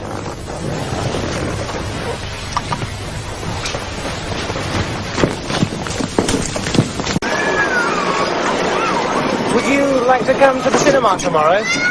Yes, okay. Oh no, just a minute. I'm afraid I can't. I've just remembered. I'm going to my evening class. Well, would you like to come on Friday? Yes. All right.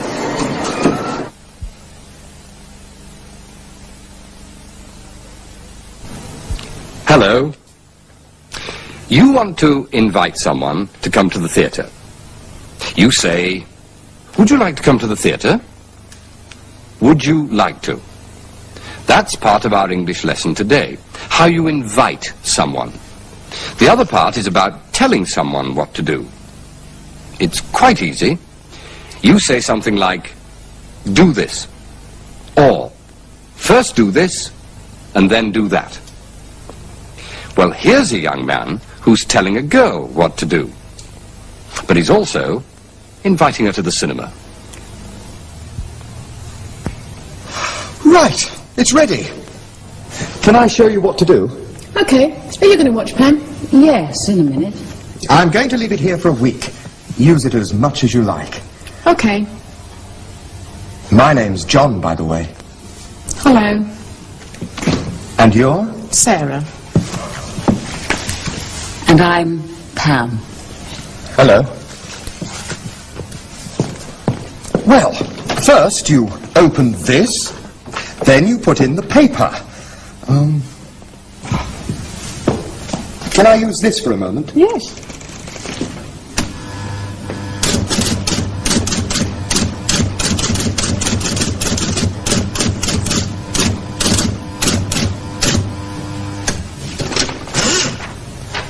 Then you take the letter or memo you want to copy, and you put it here. Then you press this button to start the machine. Ah. You should put the plug in first, of course. Of course.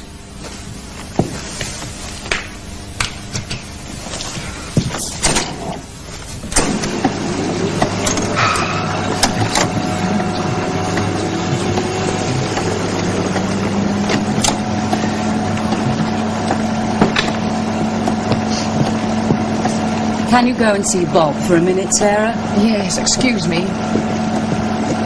Is it ready? Yes. Good.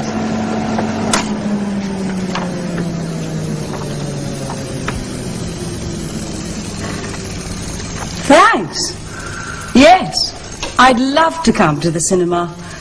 What film shall we see?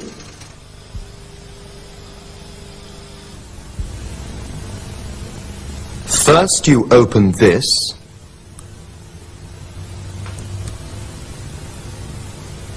Then you put in the paper.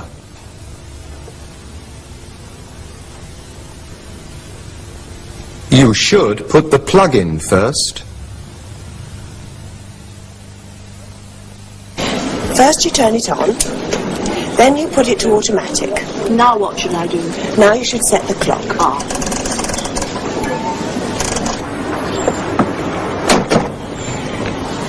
Would you like to have a meal before the theatre? We could go to Luigi's. That's a wonderful idea. Would you like to come to the cinema with me tonight? That wasn't for me, was it? Well, no. It was for Sarah, really. Sorry. It's all right. It's a good copy. Yes, it's a good machine. What should I do if there's no more paper inside it? You put some more in. Open this and put the paper in there. Okay.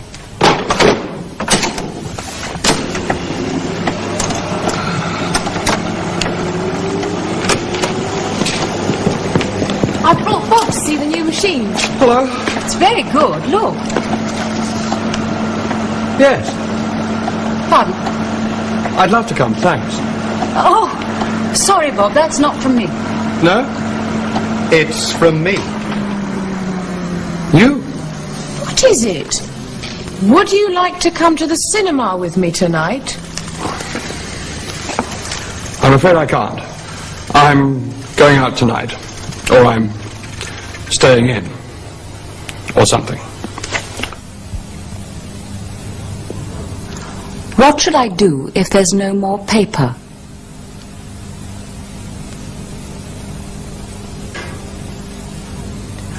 Would you like to come to the cinema tonight?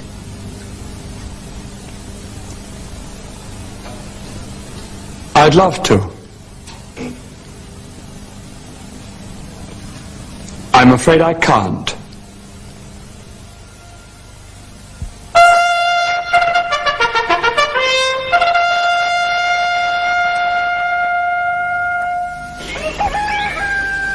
This is the English village of Blancheland.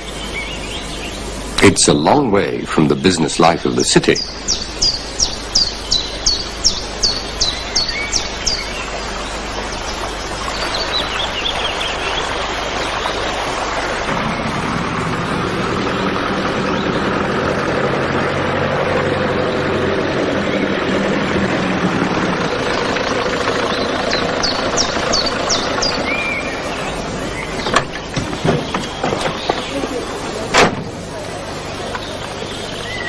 The postman is an important person in the village. So is the milkman.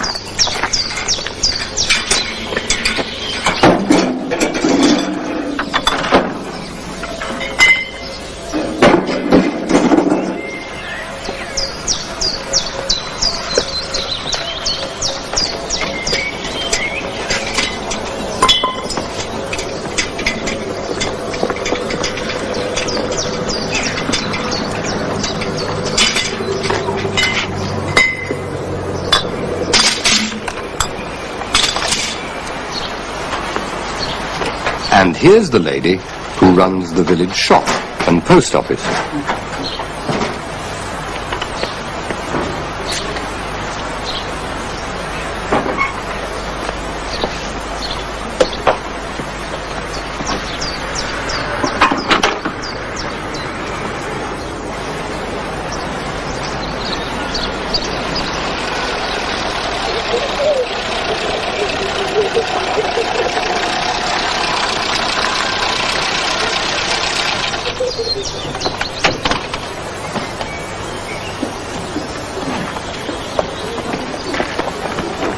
The village children go to the same school that their parents and grandparents went to. The school is small.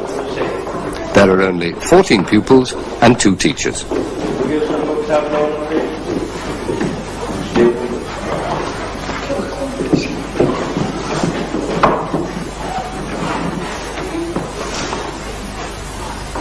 Good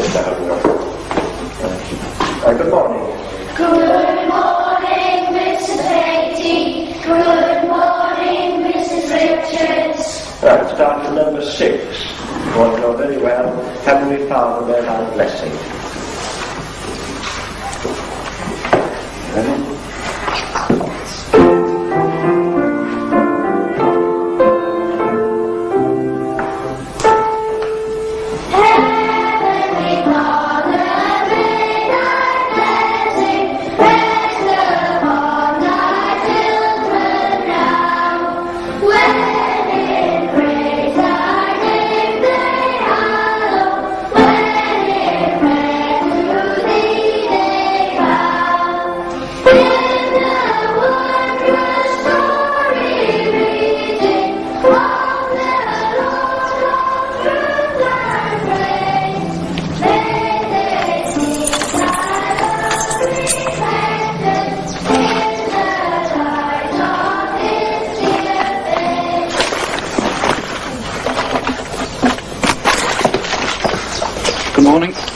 Could I have a bar of dairy milk, please? Chocolate. How much was that? 64. All right, thank you.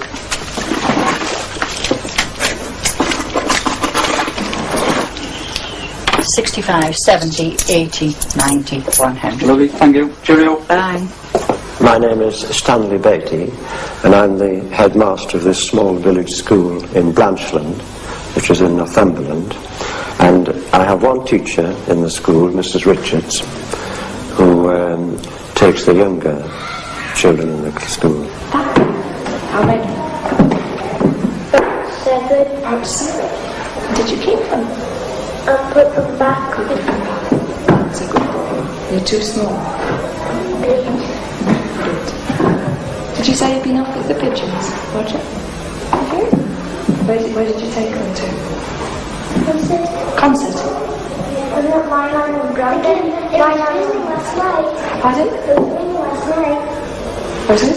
Yeah. So they were all wet when they came back? Well, I have the 7 younger children who are from 4 to 7 years of age, and I take them each morning, and for one day of the week I stay for a whole day and take them for that day. For the rest of the week, Mr. Beatty takes the older children in the afternoons and the older children during the mornings.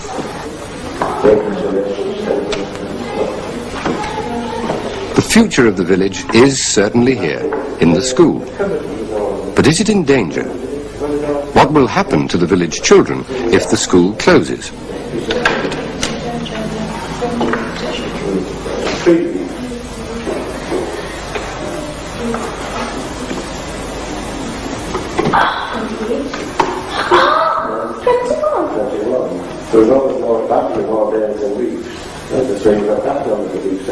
The headmaster hopes that this kind of school life will go on. Well, we like to think we play a very important part in the life of the village, and I think this is really true. The intention is to keep all small rural schools going. There's no sign at the moment that there's any danger of it closing, because if economic conditions got worse, then we would have to be prepared for that. It would be sad if it did happen, because I think all the people in the village appreciate what we are, and I think it is the centre of life in the village.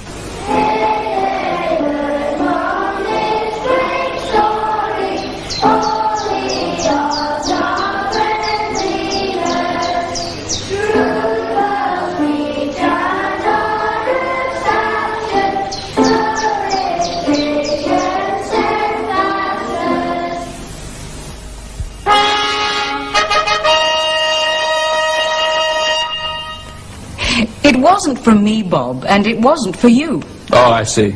I think. Let's start again, John. Show Sarah and Bob what to do. Right. First you plug it in down there, and then you turn it on here. To put the paper in, you open this and put the paper in here. Then you press this button to start the machine, and this button to get your copy.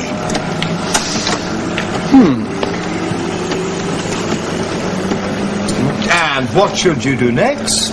turn it off. Right. Here you are. Now, we're all invited to the cinema tonight.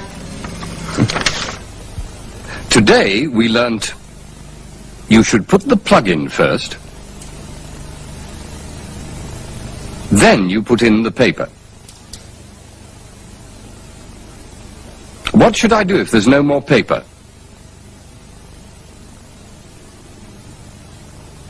Would you like to come to the cinema tonight? I'm afraid I can't. I'd love to.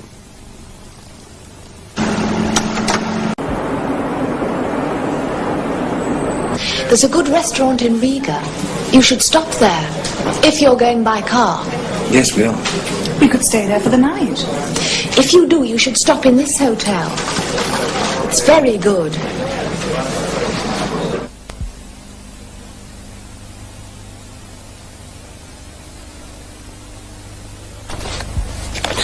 Hello. Do you plan your holidays? Do you think for a long time about where you'll go, what you'll do? Today, you'll see a man who plans all his holidays. He has a lot of information about hotels and restaurants and places to visit.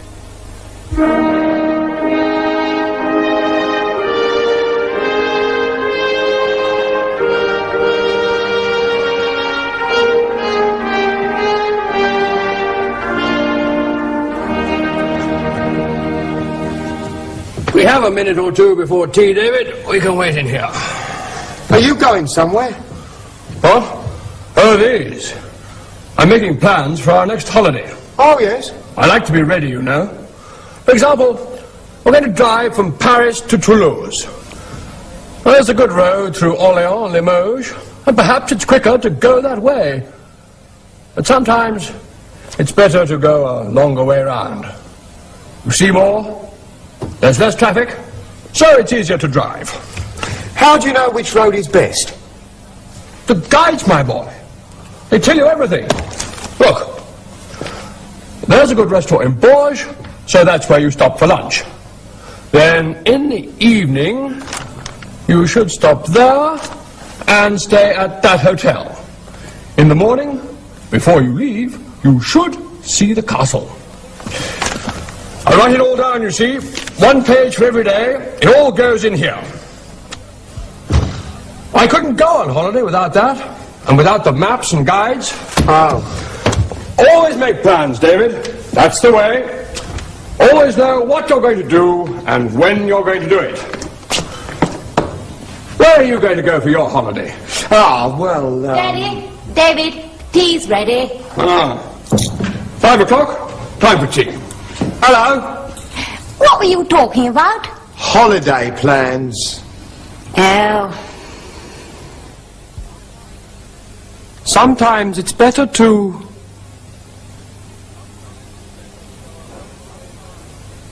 Sometimes it's better to go a longer way round.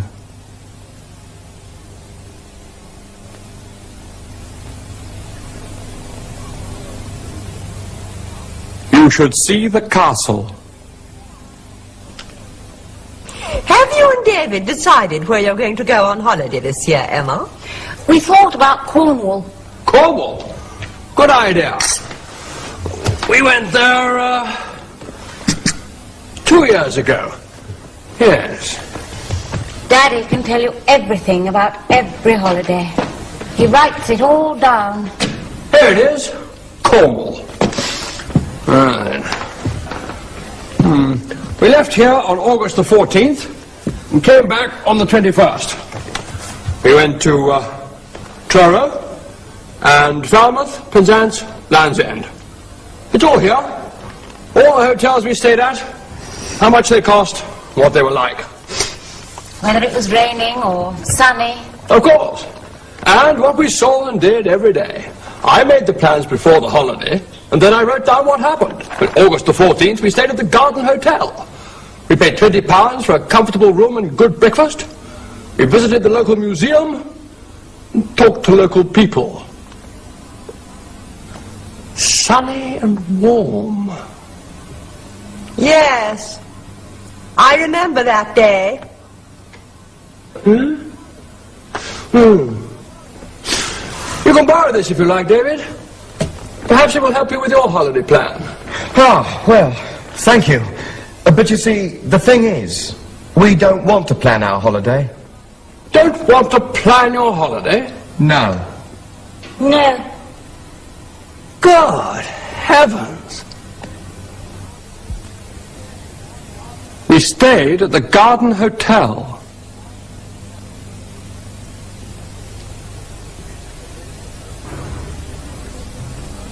We visited the local museum.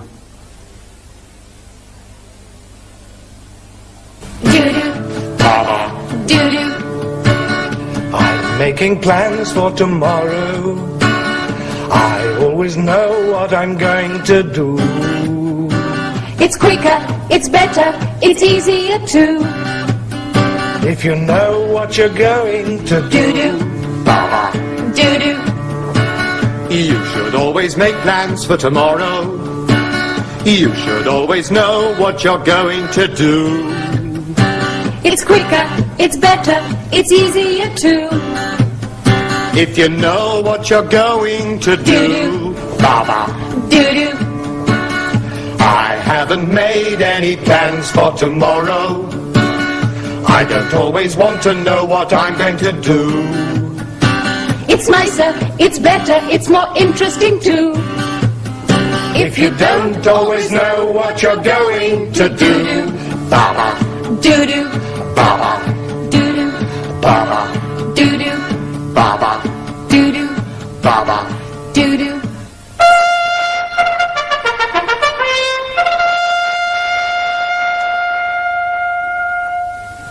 This is the city of Edinburgh. On the left, up on the hill, is Edinburgh Castle.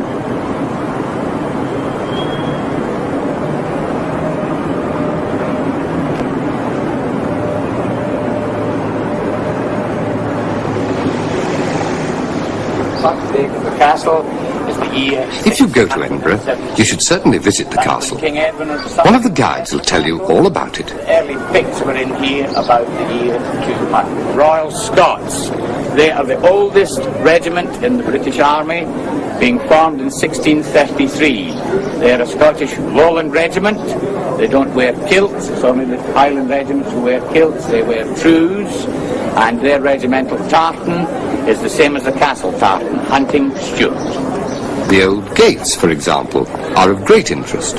This gate was destroyed in 1651 by Cromwell came into the castle. It was never replaced. This has always been an open entrance since he was in the castle. Now, as we go through the gate, if we cast our eyes up left on the wall, the lower section of stone at the bottom, 12th century, this gate, typical 16th century castle gate. Solid oak, studded, spiked at the top. Number 5 was the portcullis gate. Now the portcullis gate was an iron grill gate which fitted into the grooves in the wall here, retained in the portcullis chamber, the lower room of the state prison. It was just held back, pegged back with iron pegs, and if the gate had to be released, it was just a matter of pikemen hammering out the pegs, and down came the gate. You've all heard the expression, a pain in the neck. That's the gate that gave pains in the neck in these days. Permanent pains in the neck. Now here we have gate 6, the 7th gate, Button called the Rod. Now when we go through here, we'll keep to our left-hand side of the pavement. Now we still have a Nicola guy of Scotland, his ancestral home.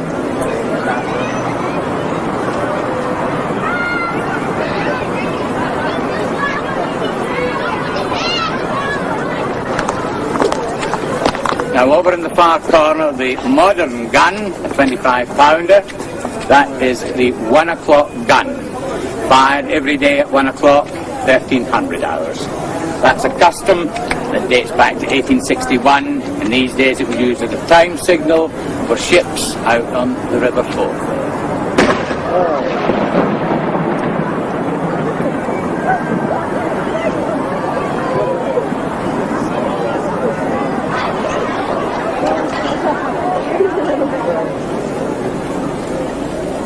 Thousands of people visit the castle each year. Today, the special visitor is Prince Philip, the Duke of Edinburgh.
You see, Daddy, David and I have to make plans all the time in our jobs. We want the holiday to be different.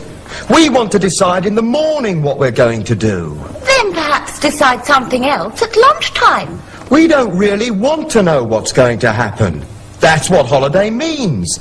Because when we're not on holiday, we do know what's going to happen. Every day. I see.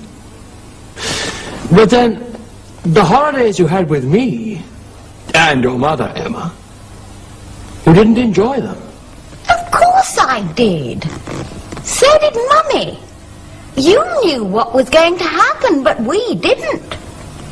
You enjoyed making the plans, Cecil. We enjoyed the holiday. So everyone was happy. Are you sure? Of course. By the way, have you ever been to Greece? Yes. Good. I'm going there next week. Can you tell me about the taxis? For example, how far is it from the airport to the centre of Athens? How much does it cost by taxi?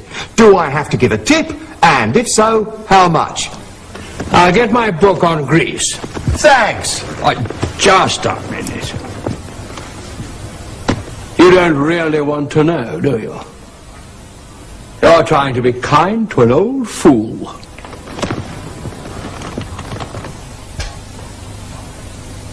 How much does it cost by taxi?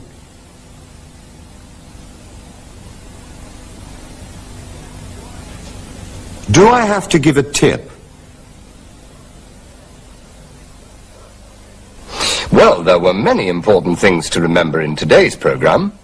Some of them were, sometimes it's better to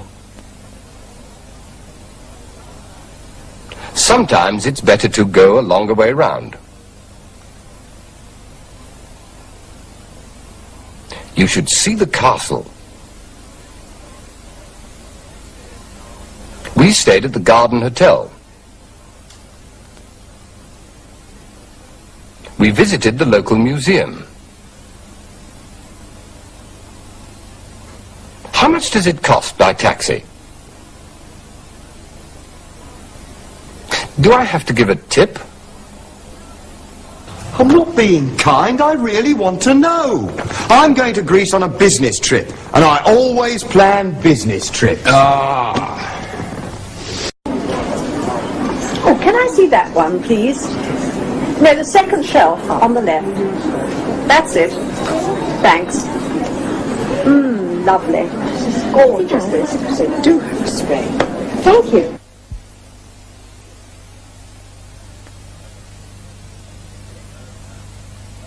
Hello. Today's program tells you how to say where something is. Exactly where it is. For example, it's on the second shelf on the left, or on the third shelf on the left. Well, here's a young lady who knows exactly where everything is.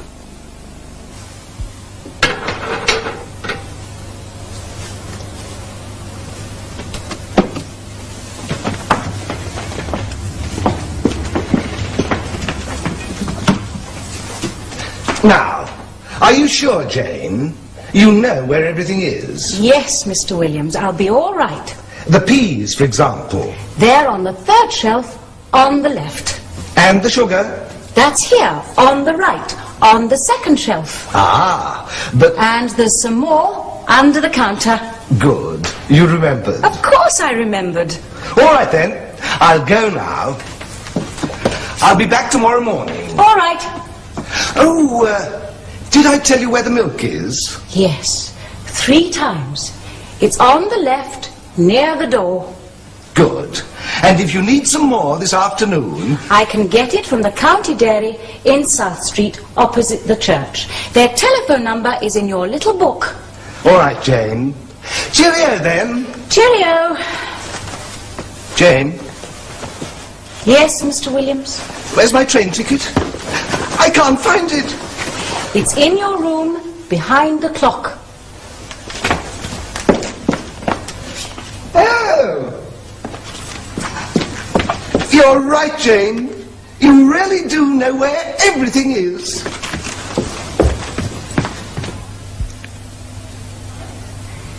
It's on the left, near the door.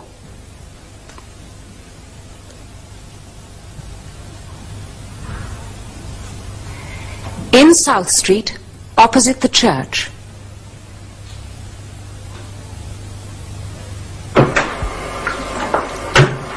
Where's the key? On the shelf near the books. There it isn't. I've looked there. That's right. It's in my bag. Here it is. Where can we listen to really good music? Outside London? Yes. Well, in Edinburgh, of course. During the festival. That's a good idea. Let's see what day the festival starts.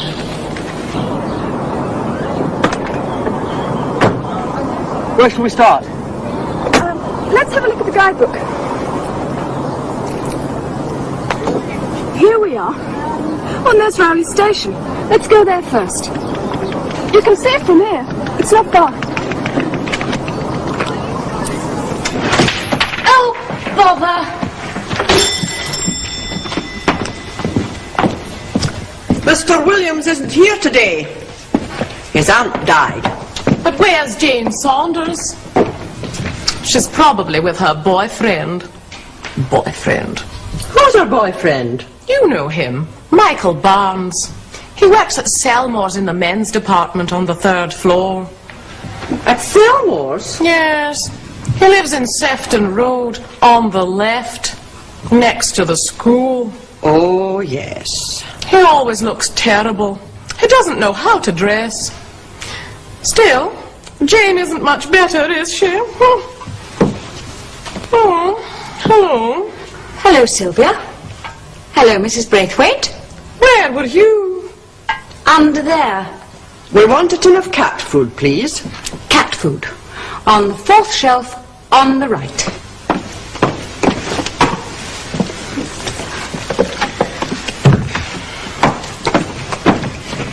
£50, please, Mrs. Braithwaite.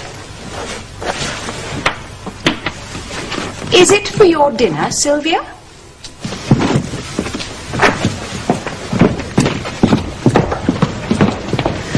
I hope you enjoy it.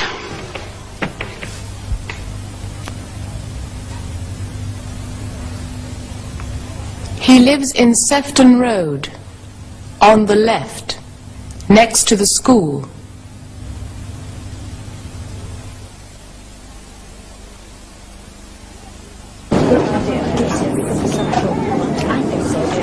Now, what do we want today? You want a dress. Yes. I want a mixer.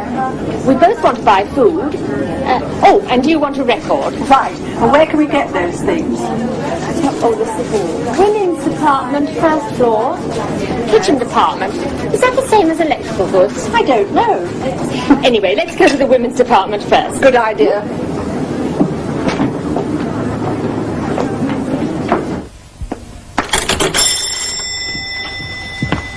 Hello. Had a good day? Hello, Mike. Yes, not bad. Welcome to William's store, the best shop in town. On my left, on the third shelf, tins of peas. On the fourth shelf, tins of beans, tins of carrots. Over here, on my right, ladies and gentlemen, on the second shelf, sugar. All right, that's enough. I know where everything is, you see. Well, find the key of the shop then.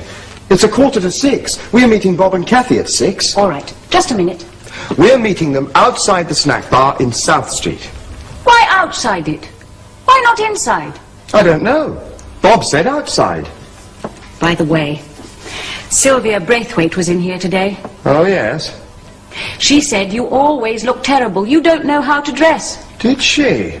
Well, what did you say? What could I say? The customer is always right. She isn't always right. Hurry up. I'll get the shop keys. They're in Mr. Williams' room, behind the cupboard door.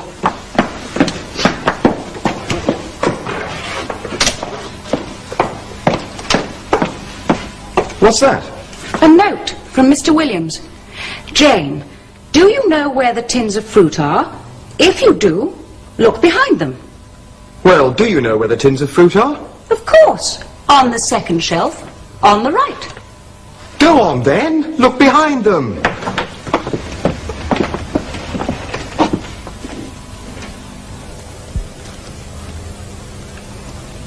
We're meeting them outside the snack bar in South Street.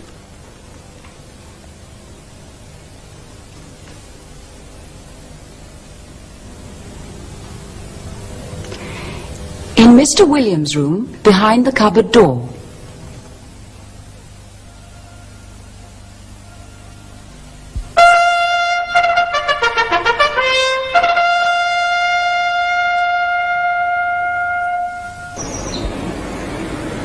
Today, let's visit the Beamish Open Air Museum. You don't usually find museums out in the country, but this one is different.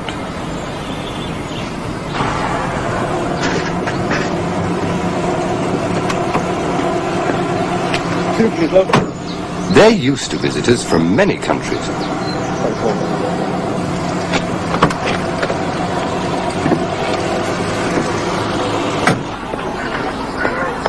Well, that looks like a railway station, but it's all part of the museum. My name is Frank Atkinson, and I'm the director of this museum. This is Beamish, an open-air museum in the north of England.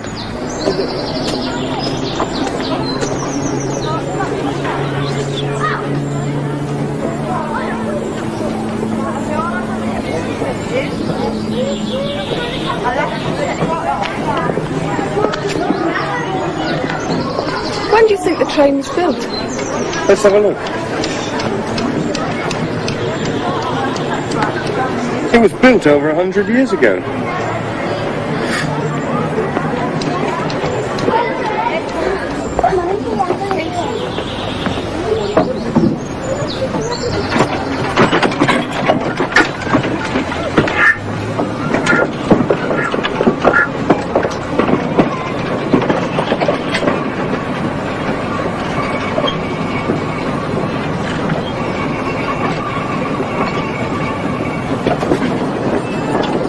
Things really work at Beamish. The director of the museum explains. Well, this is an open-air museum, which means that we are moving complete buildings onto the site and re-erecting them and then restoring them as they were. And having people work in them, things happening like this replica of locomotion which George Stephenson built early last century, in 1825. What we're trying to show is the way people used to live and work in northeast England last century. The way people used to live and work last century. The museum also shows the way they used to travel. These children are seeing a tram for the first time. We have lots of parties of both school children and adults, and in any one year many thousands of people come, either in private parties, families, groups from school, groups from societies and organisations and so on.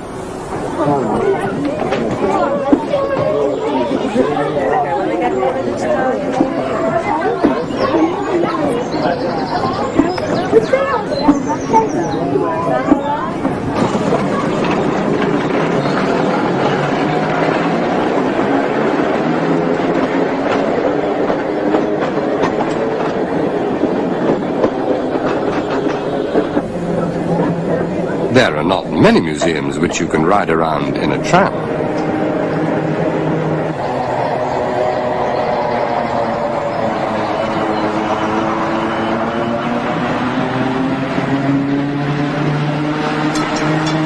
What do you think of it? I like it, but it's a bit noisy. Yes, it's always the same with these old things. They bounce and bump around and make a lot of noise, and it isn't very comfortable.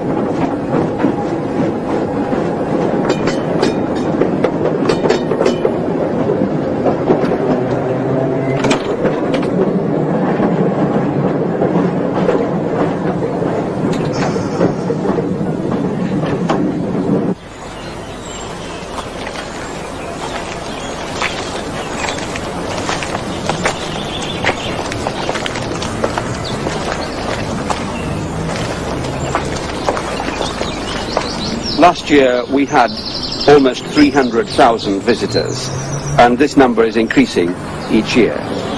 We're open throughout the year. In summer, every day of the year, from 10 o'clock in the morning until 6 o'clock in the evening. In winter, shorter hours, and we're not open on Mondays.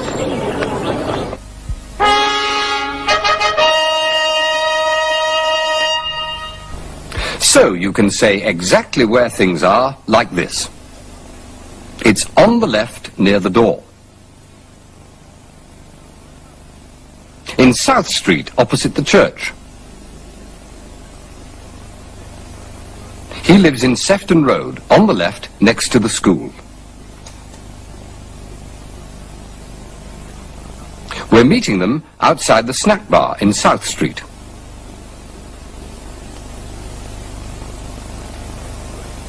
In Mr. Williams' room, behind the cupboard door.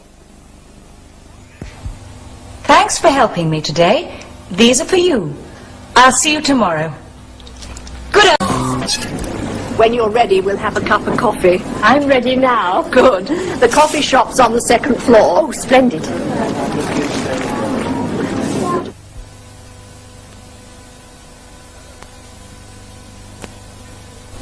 Hello again. Today, we look once more at that important word, when. When you're ready, we'll begin the lesson. When you've seen the program, read the lesson in your book. And we talk about time in another way, like this. After I've stopped talking, the lesson will begin. The lesson won't begin till I've stopped talking. So...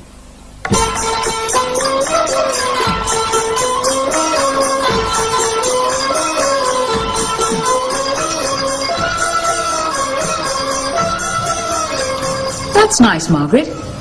When did you buy it? When I went to New York last week. I like it. Is Bob here yet? Yes, he's getting the flight information. When he's ready, we'll leave.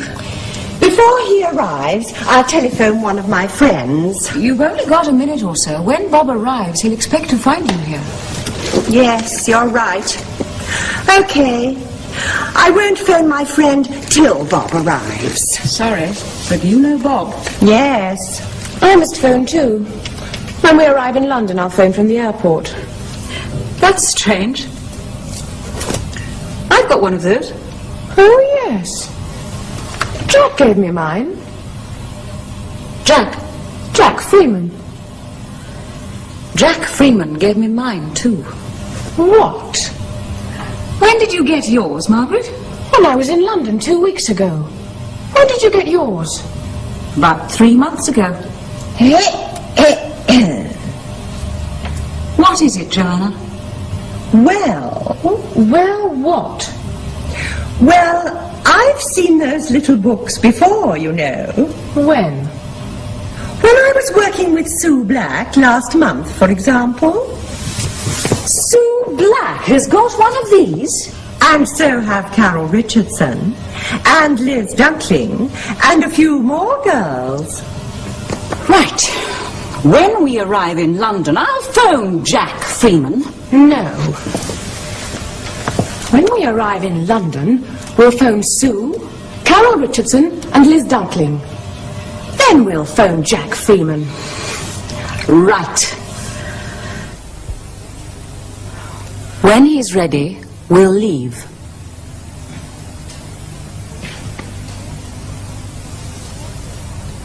Before he arrives, I'll telephone one of my friends.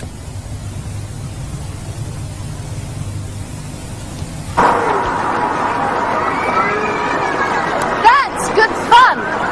When did you go on that? When I came here last year. You didn't come here with me last year. No. I came with Bob.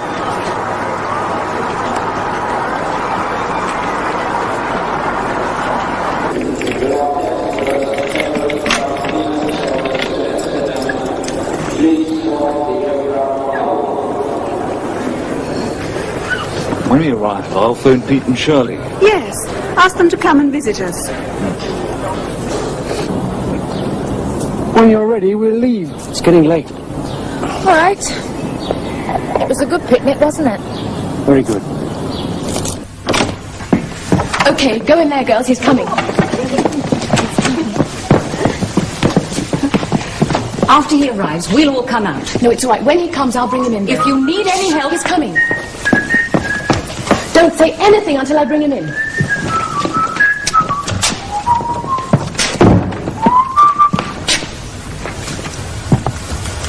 Margaret. Hello, Jack. Not here. But that room's empty and I've got the key to the door. Oh, great. I'm glad you came, Jack. So am I. All the time I was away, I thought, when I arrive in London, I'll phone Jack. And when he's here with me... Yes.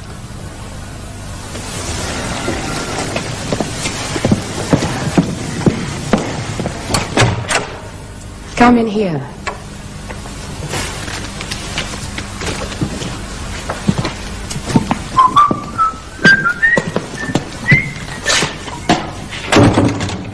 Oh, Margaret. Hello, Jack. What are you doing? Carol?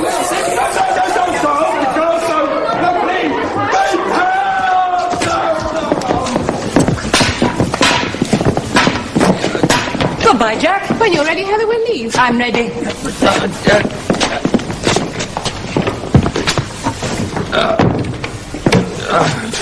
When I arrive in London again, Jack, I'll phone someone. But not you. Certainly not you.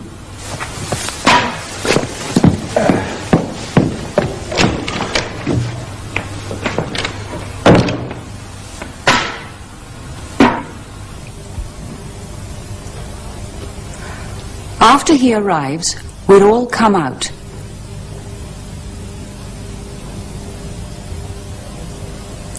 Don't say anything till I bring him in.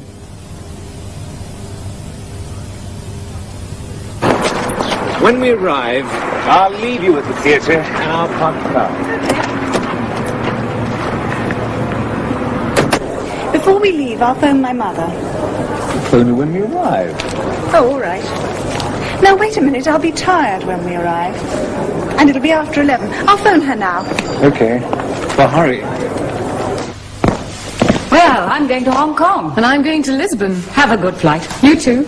Before you arrive, I'll be in a Lisbon hotel asleep. Yes, it's a long flight. Still, you can watch the film. What is it, do you know? It sounds interesting. It's called The Monster.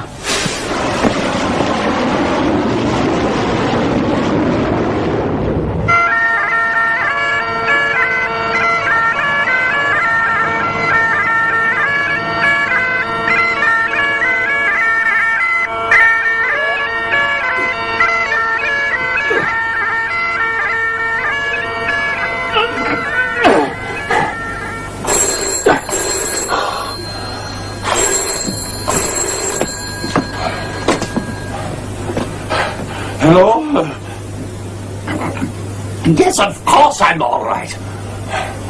Who? Nigel Bruce? Yes, send him in.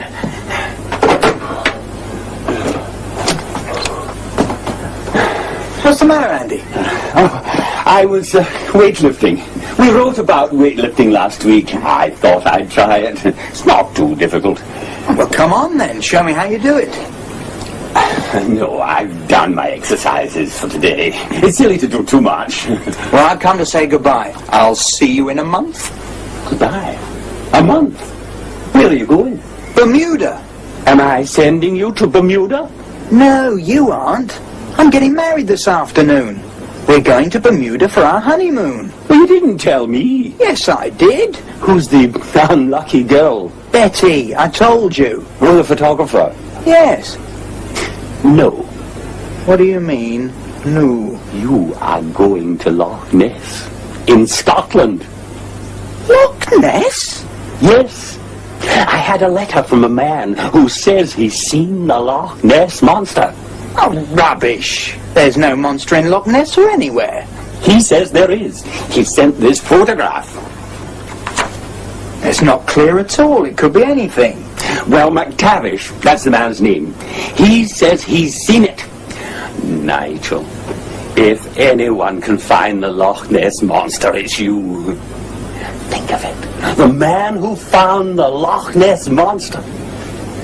And think of the money. What money? If you find the monster, I'll give you an extra £1,000. Well, it sounds good. I'll talk to Betty about it. Oh, look, Nigel, if you go up to Scotland, I'll pay for everything. Your honeymoon will be free. You get £1,000 and a wonderful story. And if I don't go? You haven't got a job.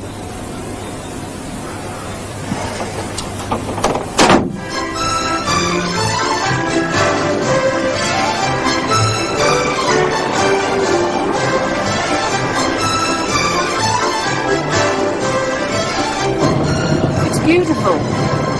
But it isn't Bermuda.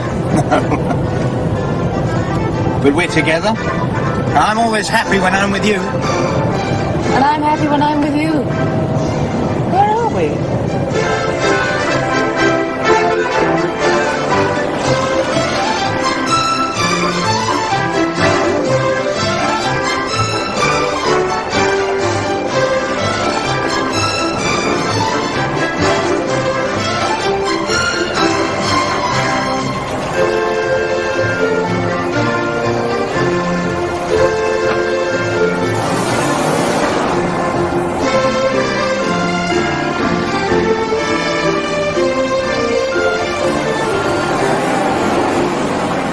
Well, that's nearly the end of the program.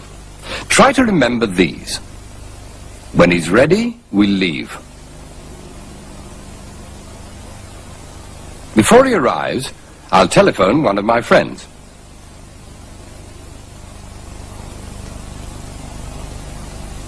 After he arrives, we'll all come out.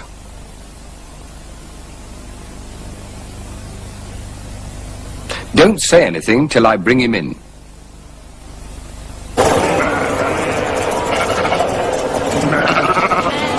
We're lost. Well, are some. There's no one for miles. What about those sheep? You can't ask sheep the way to Loch Ness. Where there are sheep, there's a shepherd. Right. Let's... We have at the moment 800 pupils. We shall grow next year to 1,000 pupils. And the main body of those pupils are in 11 to 16 age range.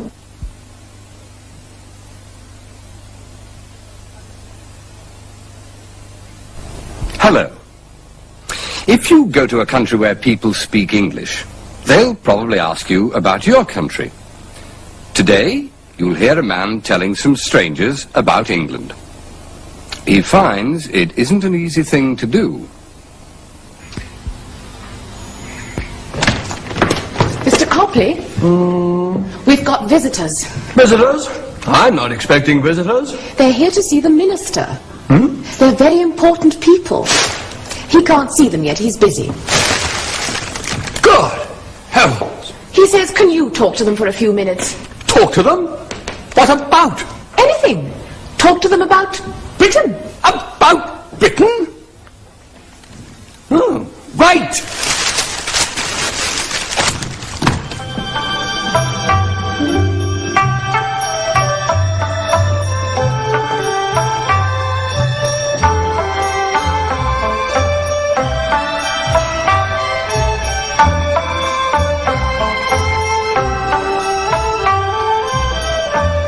Tell them about Britain.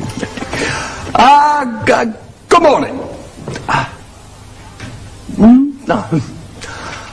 I'm Mr. Copley.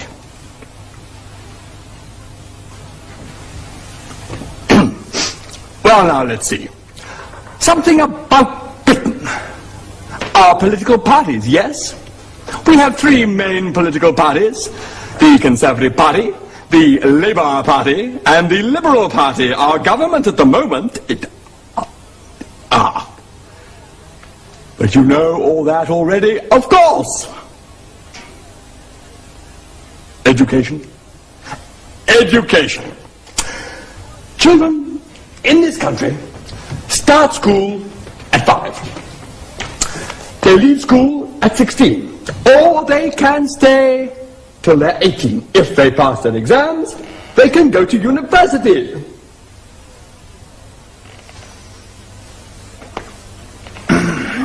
If you work in this country, you pay 30% income tax.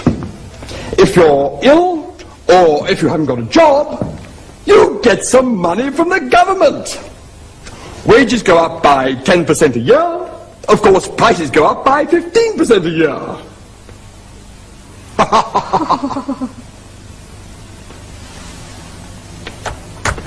Christine? Help, Christine. A cup of tea? A good idea. A cup of tea.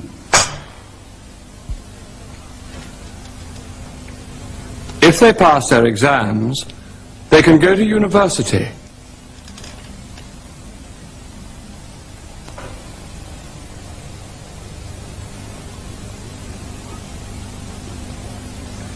If you work in this country, you pay 30% income tax.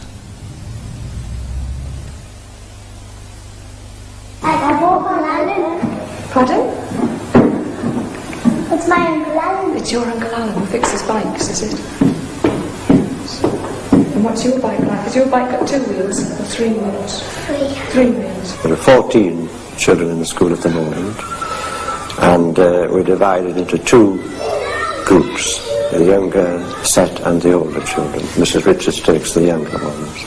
We call it an 8-form entry school. In other words, in each year group we have 240 pupils with 8 forms. This works out basically at 30 pupils in a class, although this doesn't carry right throughout the school. But in the first 2 years, pupils are taught in almost every subject in what we call mixed ability groups. In other words, children are of every ability in teaching groups for the first 2 years. After the first 2 years, in most subjects, they become divided according to their ability and the examination level to which they'll attain. With the little ones, the most important thing is getting them to read, because until they can read, it's very little they can do. So a lot of time is spent on language work, looking at things, talking about things, and then introducing them to words which are written down, and to reading books first, very simple books, and gradually building up their vocabulary until hopefully they can read quite well when they come to Mr. Beatty. We have many national daily newspapers in Britain. For example, there's the Guardian, the Daily Telegraph, and the Financial Times. They are the most serious newspapers. Then there are the popular newspapers, the Daily Mirror, the Sun, the Daily Express, and the Daily Mail.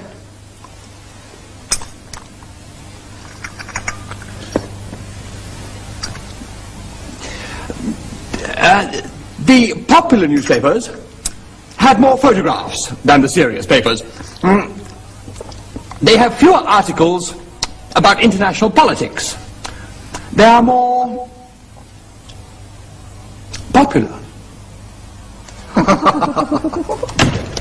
Ah, there you are. I'm sorry I'm late, but you're all right, I see. Who is this? I'm with the visitors. I translate for them. They don't speak English. What? Not a word. But I was telling them about Britain. I was talking about our political parties. Yeah. Our income tax. Our newspapers. And our schools. Well, I can translate for you if you like. No, it doesn't matter. Giotto, ottozune shtaino desu ga? Ah, there is something they want to know about. Good, what is it? Nandaska? Loch Ness Monster ni tsuite. Ottozune shtaino desu. They'd like to know all about the Loch Ness Monster. Yes? The minister is free now. Thank you. Right, we'll go and see him. It's a pity. I wanted to hear about the Loch Ness Monster. You can watch television tonight. There's a program about it. Oh, good. Cochero e dozo.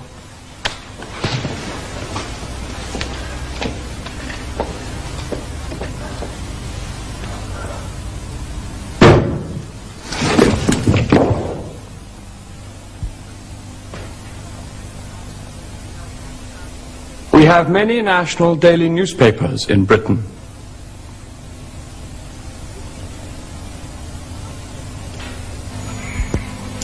Cup of tea? Yes, please. The Loch Ness Monster.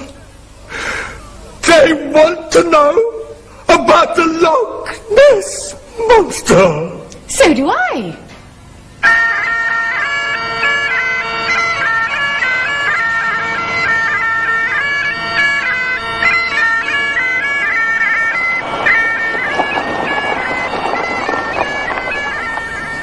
The map says we're here or here. But which road must we take? Well, both roads go to Loch Ness. Well, we'll know when we get to the loch. Oh. We'll get wet when we fall in. Where are we staying? At Roundtree Cottage. It's just outside the village of Inverness. Mr. McTavish's daughter rents it to tourists on the holiday season. McTavish? Is he the man that says he's seen the monster? Yes. Well, I hope the monster's really there. And I hope Inverness there too.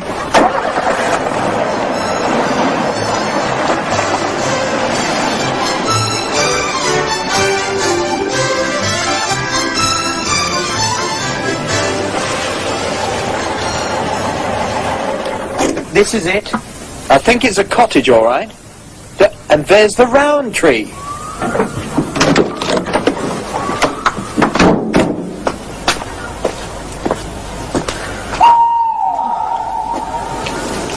It looks spooky. Well, they tell strange stories about the round tree. Well, they're not true, of course. Oh.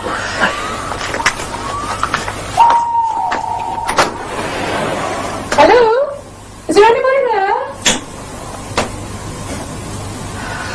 Oh, something smells good. Yes, I think it's roast pork. It is. How wonderful. But who's it for? It's for us. There's a note here on the table. It says, "Dear Mr. and Mrs. Bruce, I know you've had a long journey, so I've cooked you a meal. Yours, Fiona McTavish." How kind. Oh, there's more. If you go for a walk after dinner, be careful. The cottage is right next to the loch.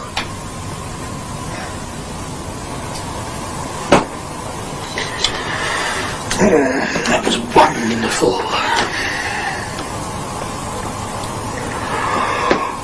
Oh, gosh, I'm tired.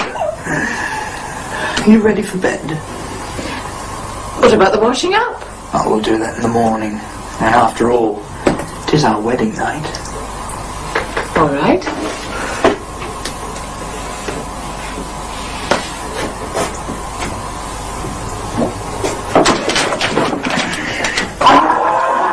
What was that? Was that you? Oh, I thought it was... It's a Loch Ness Monster! you the foreigners? Certainly not. We're English. That's what I mean. You are the foreigners from London, and you've come to see Nessie. Yes. Are you Mr. McTavish? Aye, but there's no time for that. I've seen her in the loch. The monster? Aye, Nessie, she's out there. Is that what we heard? No, that was me. Quick, follow me. But it's dark out there, you can't see a thing. But you can see her eyes. Come on.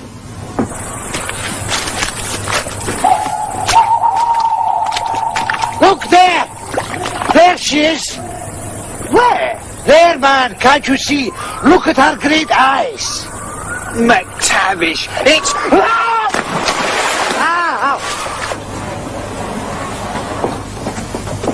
Nigel! Are you all right, Nigel? I fell into the loch. But did you see the monster? No, it was the headlights of a car on the other side of the loch. It was a mistake anybody could make. Well, I'll say good night to you two young people. After all, it is your wedding night.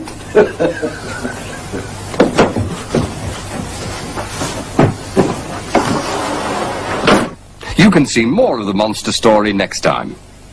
For the moment, these were the most important things from today's program. If they pass their exams, they can go to university. If you work in this country, you pay 30% income tax.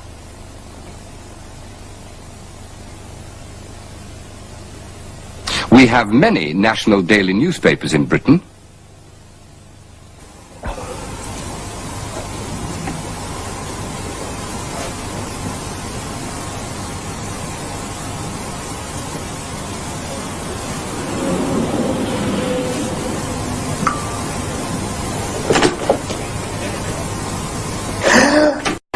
What did you think of it? I thought it was very good. I liked everything. The acting, the singing, and the music. Yes, I agree. It was very noisy. Didn't like all those loud songs. I've got a headache. Oh, never mind, let's go and have a coffee.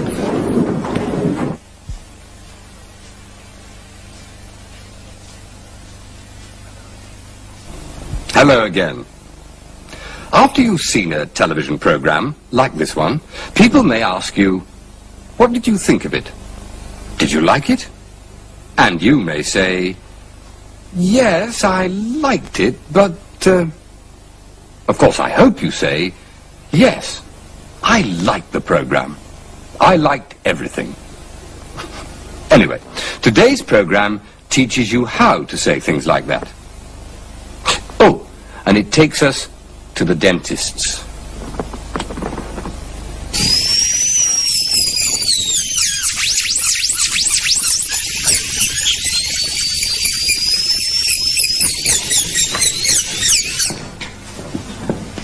Mr. Baker's here. Ah, yes. All right, Carol. We're ready. We are ready, aren't we? Oh, yes.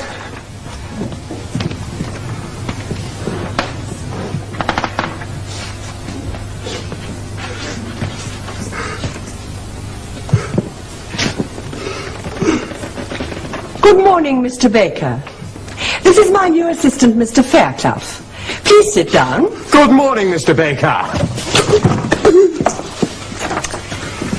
You were here 10 years ago, Mr. Baker. 10 years. We'll have a look and see what the situation is now. Open your mouth, please. Please open your mouth, Mr. Baker. I can't see your teeth if you don't open your mouth. Right. He won't open his mouth. What are we going to do? No, no. We talk. Mr. Baker must forget he's at the dentist. We must talk about something else. Anything.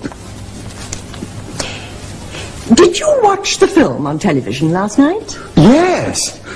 What did you think of John Wayne? Oh, I thought he was very good. I liked the way he walked into that bar. Yes, that's true. But he didn't do much, and he didn't say much. Did you see the film, Mr. Baker? What did you think of John Wayne?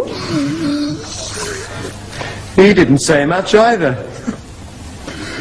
Did you go to the Fringe concert, Carol? Yes. What did you think of the Kicks? I thought they were very exciting. I liked the way she smiled. Yes, I agree. But I thought they were very noisy, and I didn't like the way Johnny Murder sang. Oh, I thought he was very good.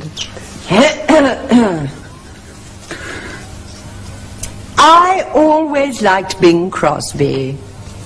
What did you think of him, Mr. Baker?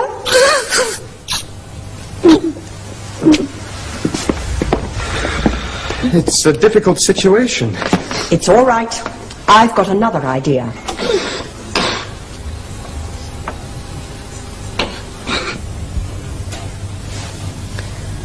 What did you think of him?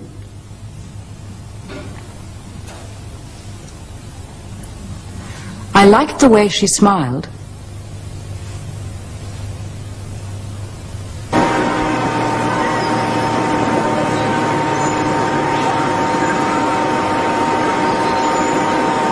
What do you think of that? I thought it was exciting. I like the way it went round so fast. Yes, I felt a bit strange. I didn't like the way it went up and down, and I thought it was dangerous.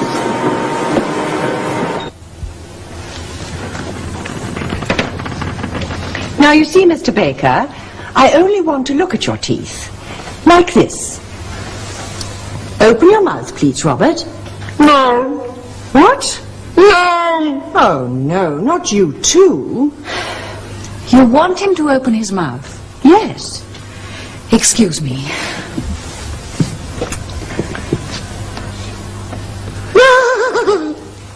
Thanks, Carol.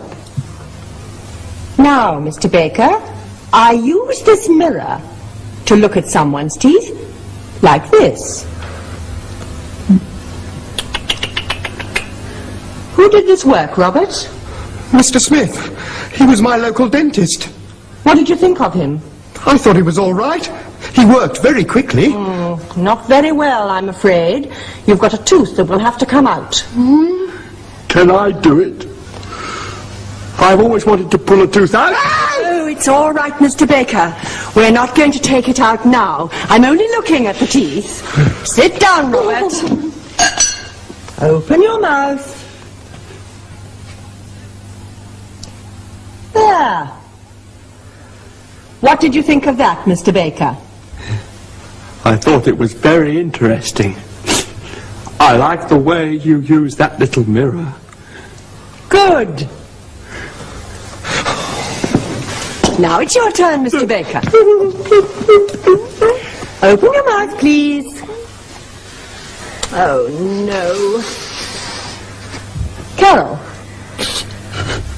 Yes? What did you say to Robert to make him open his mouth? Well, I said...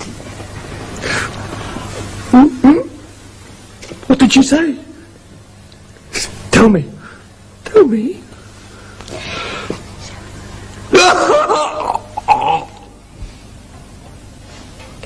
What did you think of that?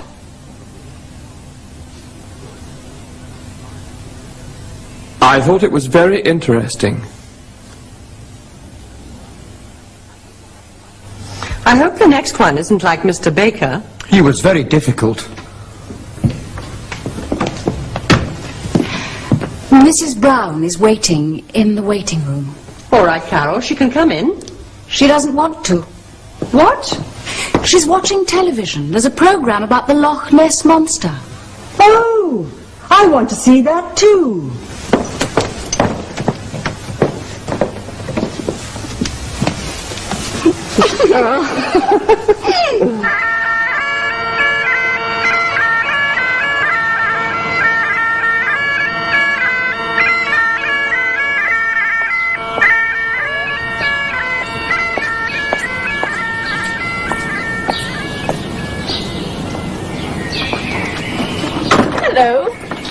Fiona McTavish. I'm Betty, and this is Nigel. Oh, yes. You're the honeymoon couple. We don't always dress like this. No, of course not. Oh, would you like a cup of tea? No, we had breakfast earlier. In bed. Nigel fell into the loch last night. Yes, Father told me. Of course, he's a little strange at times. He says he's seen Nessie, the Loch Ness Monster. A lot of people say they've seen it. Well, that's why we're here. I'm a newspaper reporter and my wife's a photographer. My boss is sure there's something in the loch and he wants us to find out what it is and take photographs. That's why we've got these on. We're going to look for it. Nessie, that is. Underwater? Yes. Well, that explains all that. I wondered what it was for. Well, come on. The sooner we find Nessie, the sooner we can go to Bermuda. And that'll be our real honeymoon. A lot of honeymoon couples stay here. It's so quiet. Yes. Well, come on, Betty. Let's go.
No, we didn't have time to look everywhere. We'll try again tomorrow.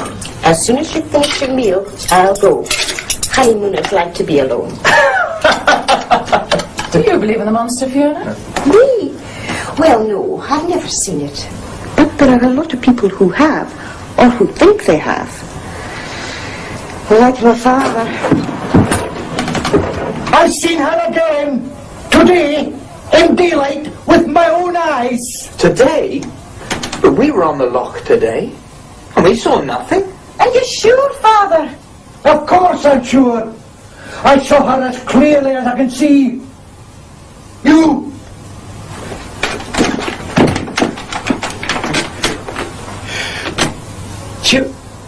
She was long and black, with great yellow fins on her back.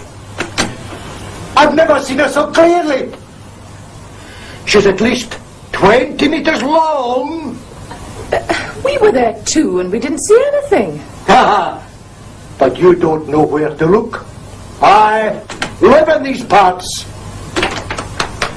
You come out with me tomorrow, and I'll show you. Right, agreed. Darling, perhaps we're going to be lucky. What did you think of that? That's one of the things we learned today. Try to remember, I liked the way she smiled. What did you think of him? What did you think of that? I thought it was very interesting. I thought it was very funny, too. She was long and black, like this, with great yellow fins and huge. I'm would like a present for my husband. What kind of thing are you looking for? I'm not sure. Something for him to wear? No, I don't think so. What about a record? That's a good idea. Classical or modern? Oh, modern. Come on then, let's go to the music department. Which way shall we go? Up here, I think. Right, yes.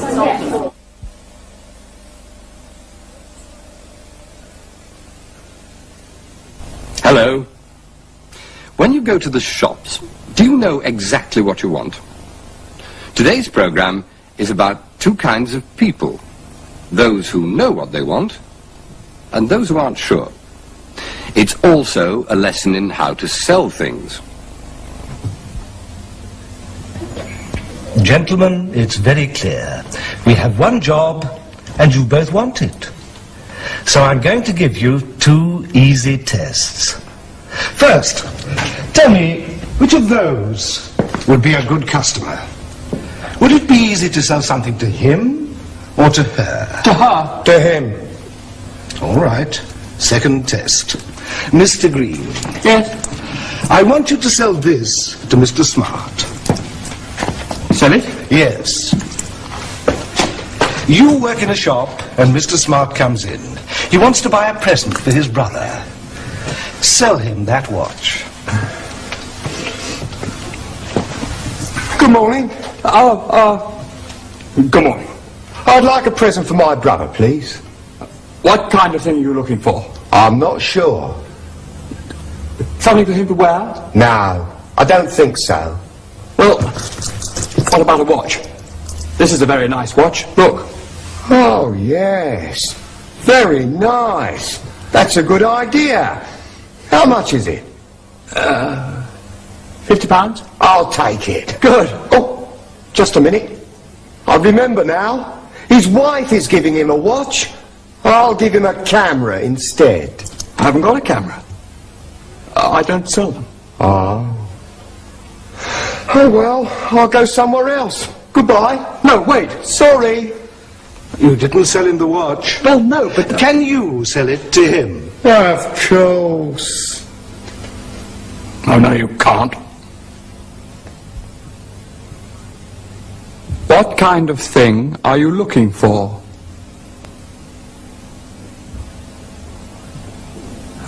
I'm not sure.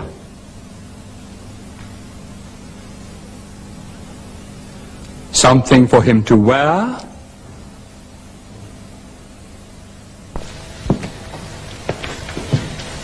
Good morning, sir. Good morning. Can I help you? Yes? I'd like a present for my brother, please, and I know what I want. Oh, good. I want a record. Oh, that's a very good idea, sir. Something classical or modern? Something classical, please. Well, what about some Chopin?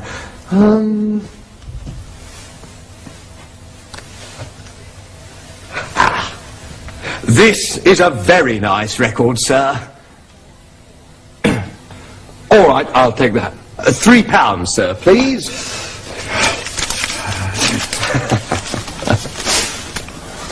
What about the watch? Ah, yes, the watch. I'm very glad you didn't buy that. You are? Yes. It's the last one.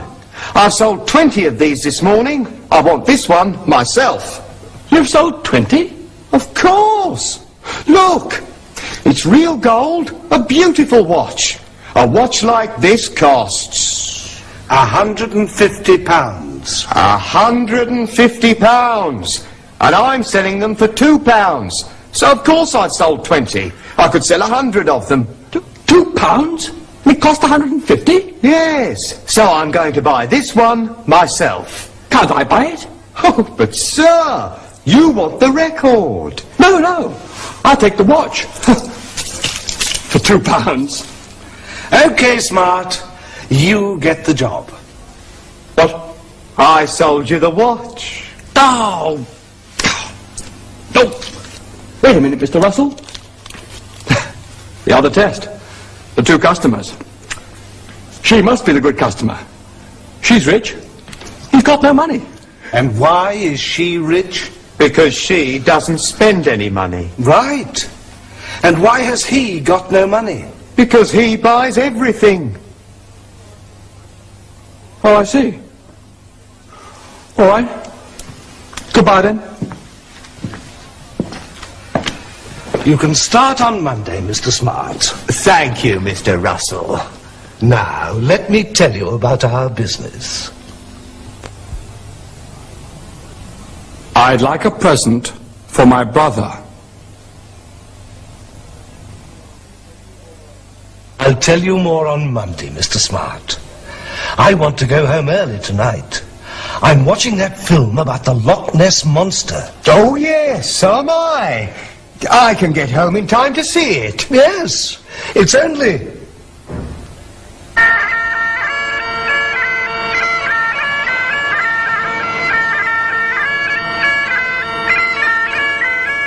Do you really think that McTavish saw the Loch Ness Monster?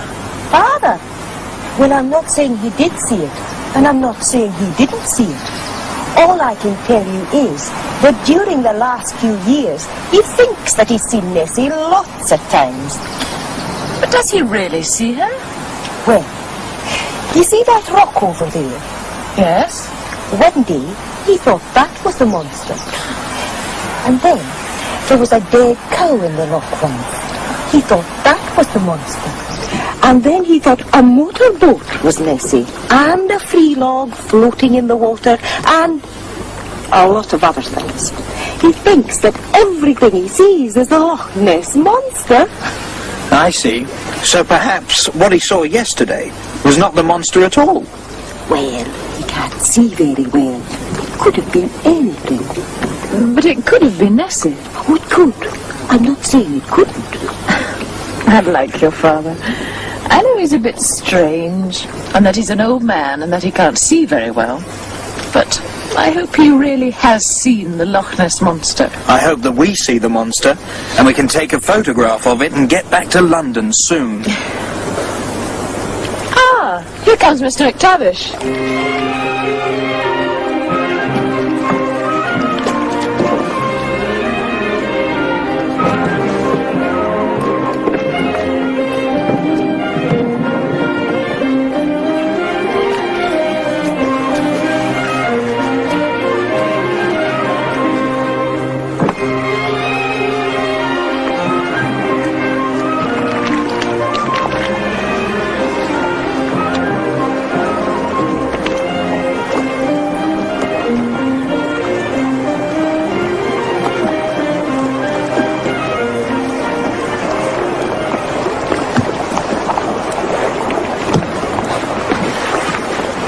Mr. McTavish, is this where you saw the monster yesterday? Yes. I was just here when I saw this awful monster. Over there. We've been here for over 2 hours now. This is not a dog. She won't come when you call. I'll start with the chicken leg.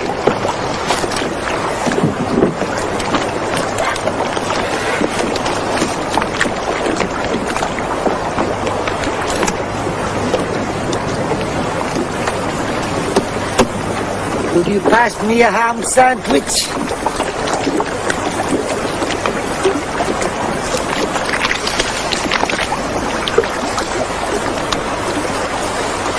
Mr. McTavish, you take this. If you see anything, press this button and it takes pictures automatically. Oh, I know how to use a camera, lassie. You leave it to me. If I see Nessie, I'll take a photograph of her. Good. Well, here we go.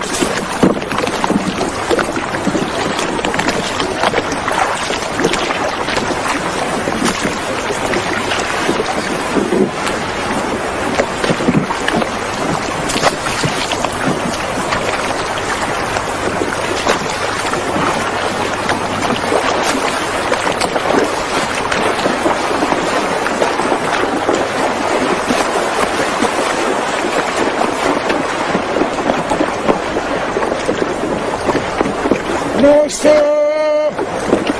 where are you?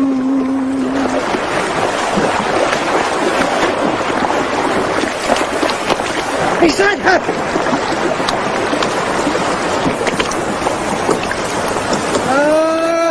It's you, Mr. Bruce. Have you seen her?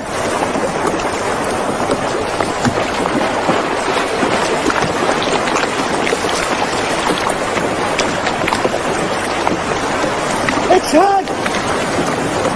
It's Mercy.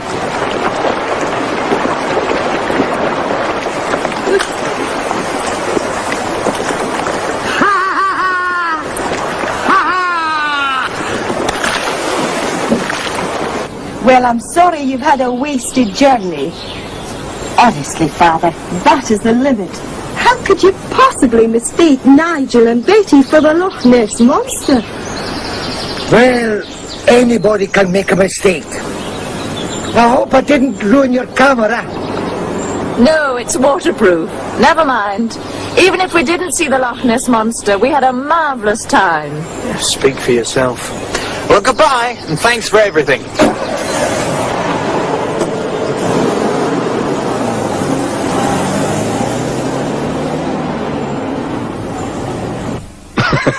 Well, you can see the last part of that story next time. Today, we want you to remember, what kind of thing are you looking for?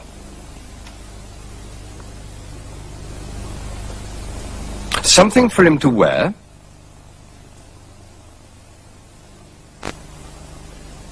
I'd like a present for my brother. You know, I think we did find the Loch Ness Monster. What?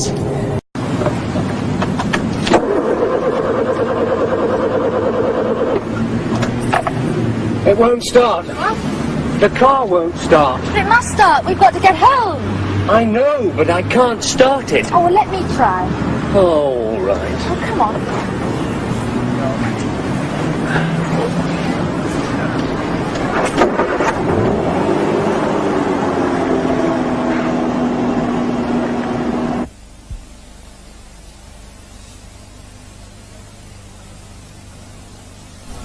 Hello. Well, today we come to the end of Follow Me. As always, we want to teach you some important English words. How to ask for help, for example. But it won't all be hard work today. Everyone's having a good time.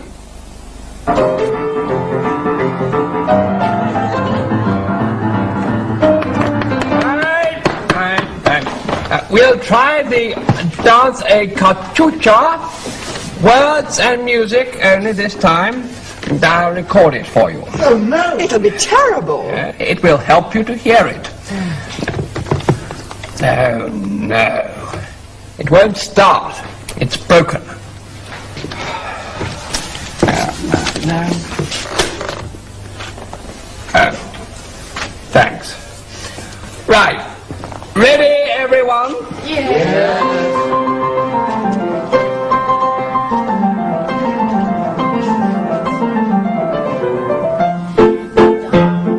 Dance our cachucha, fandango, bolero. Series we'll drink, man's house we'll drink, man's and the long motel. Wine when it runs in abundance enhances the reckless delight of that wine is not dances with a pit.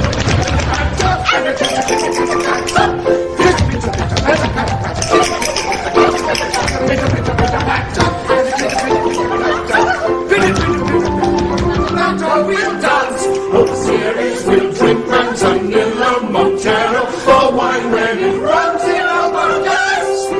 Enhances the reckless delight of that wildest of dances, the wildest of dances, the reckless delight. Dance our cachucha, fandango, bolero. Series we'll drink, man's and the Montero, wine when it runs in abundance, and enhances the reckless delight of that wildest of dances.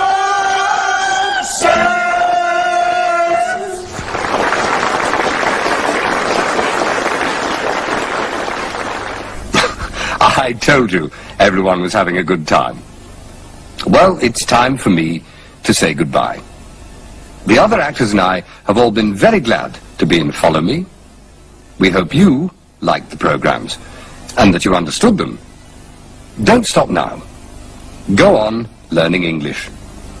I hope to see you again sometime. But for now, from me, goodbye. Veronica, my dear, sumptuous as ever. Oh, thank you so much, Vicar. Ian, what can I say? Nothing. Went well, dear, didn't it? You were wonderful.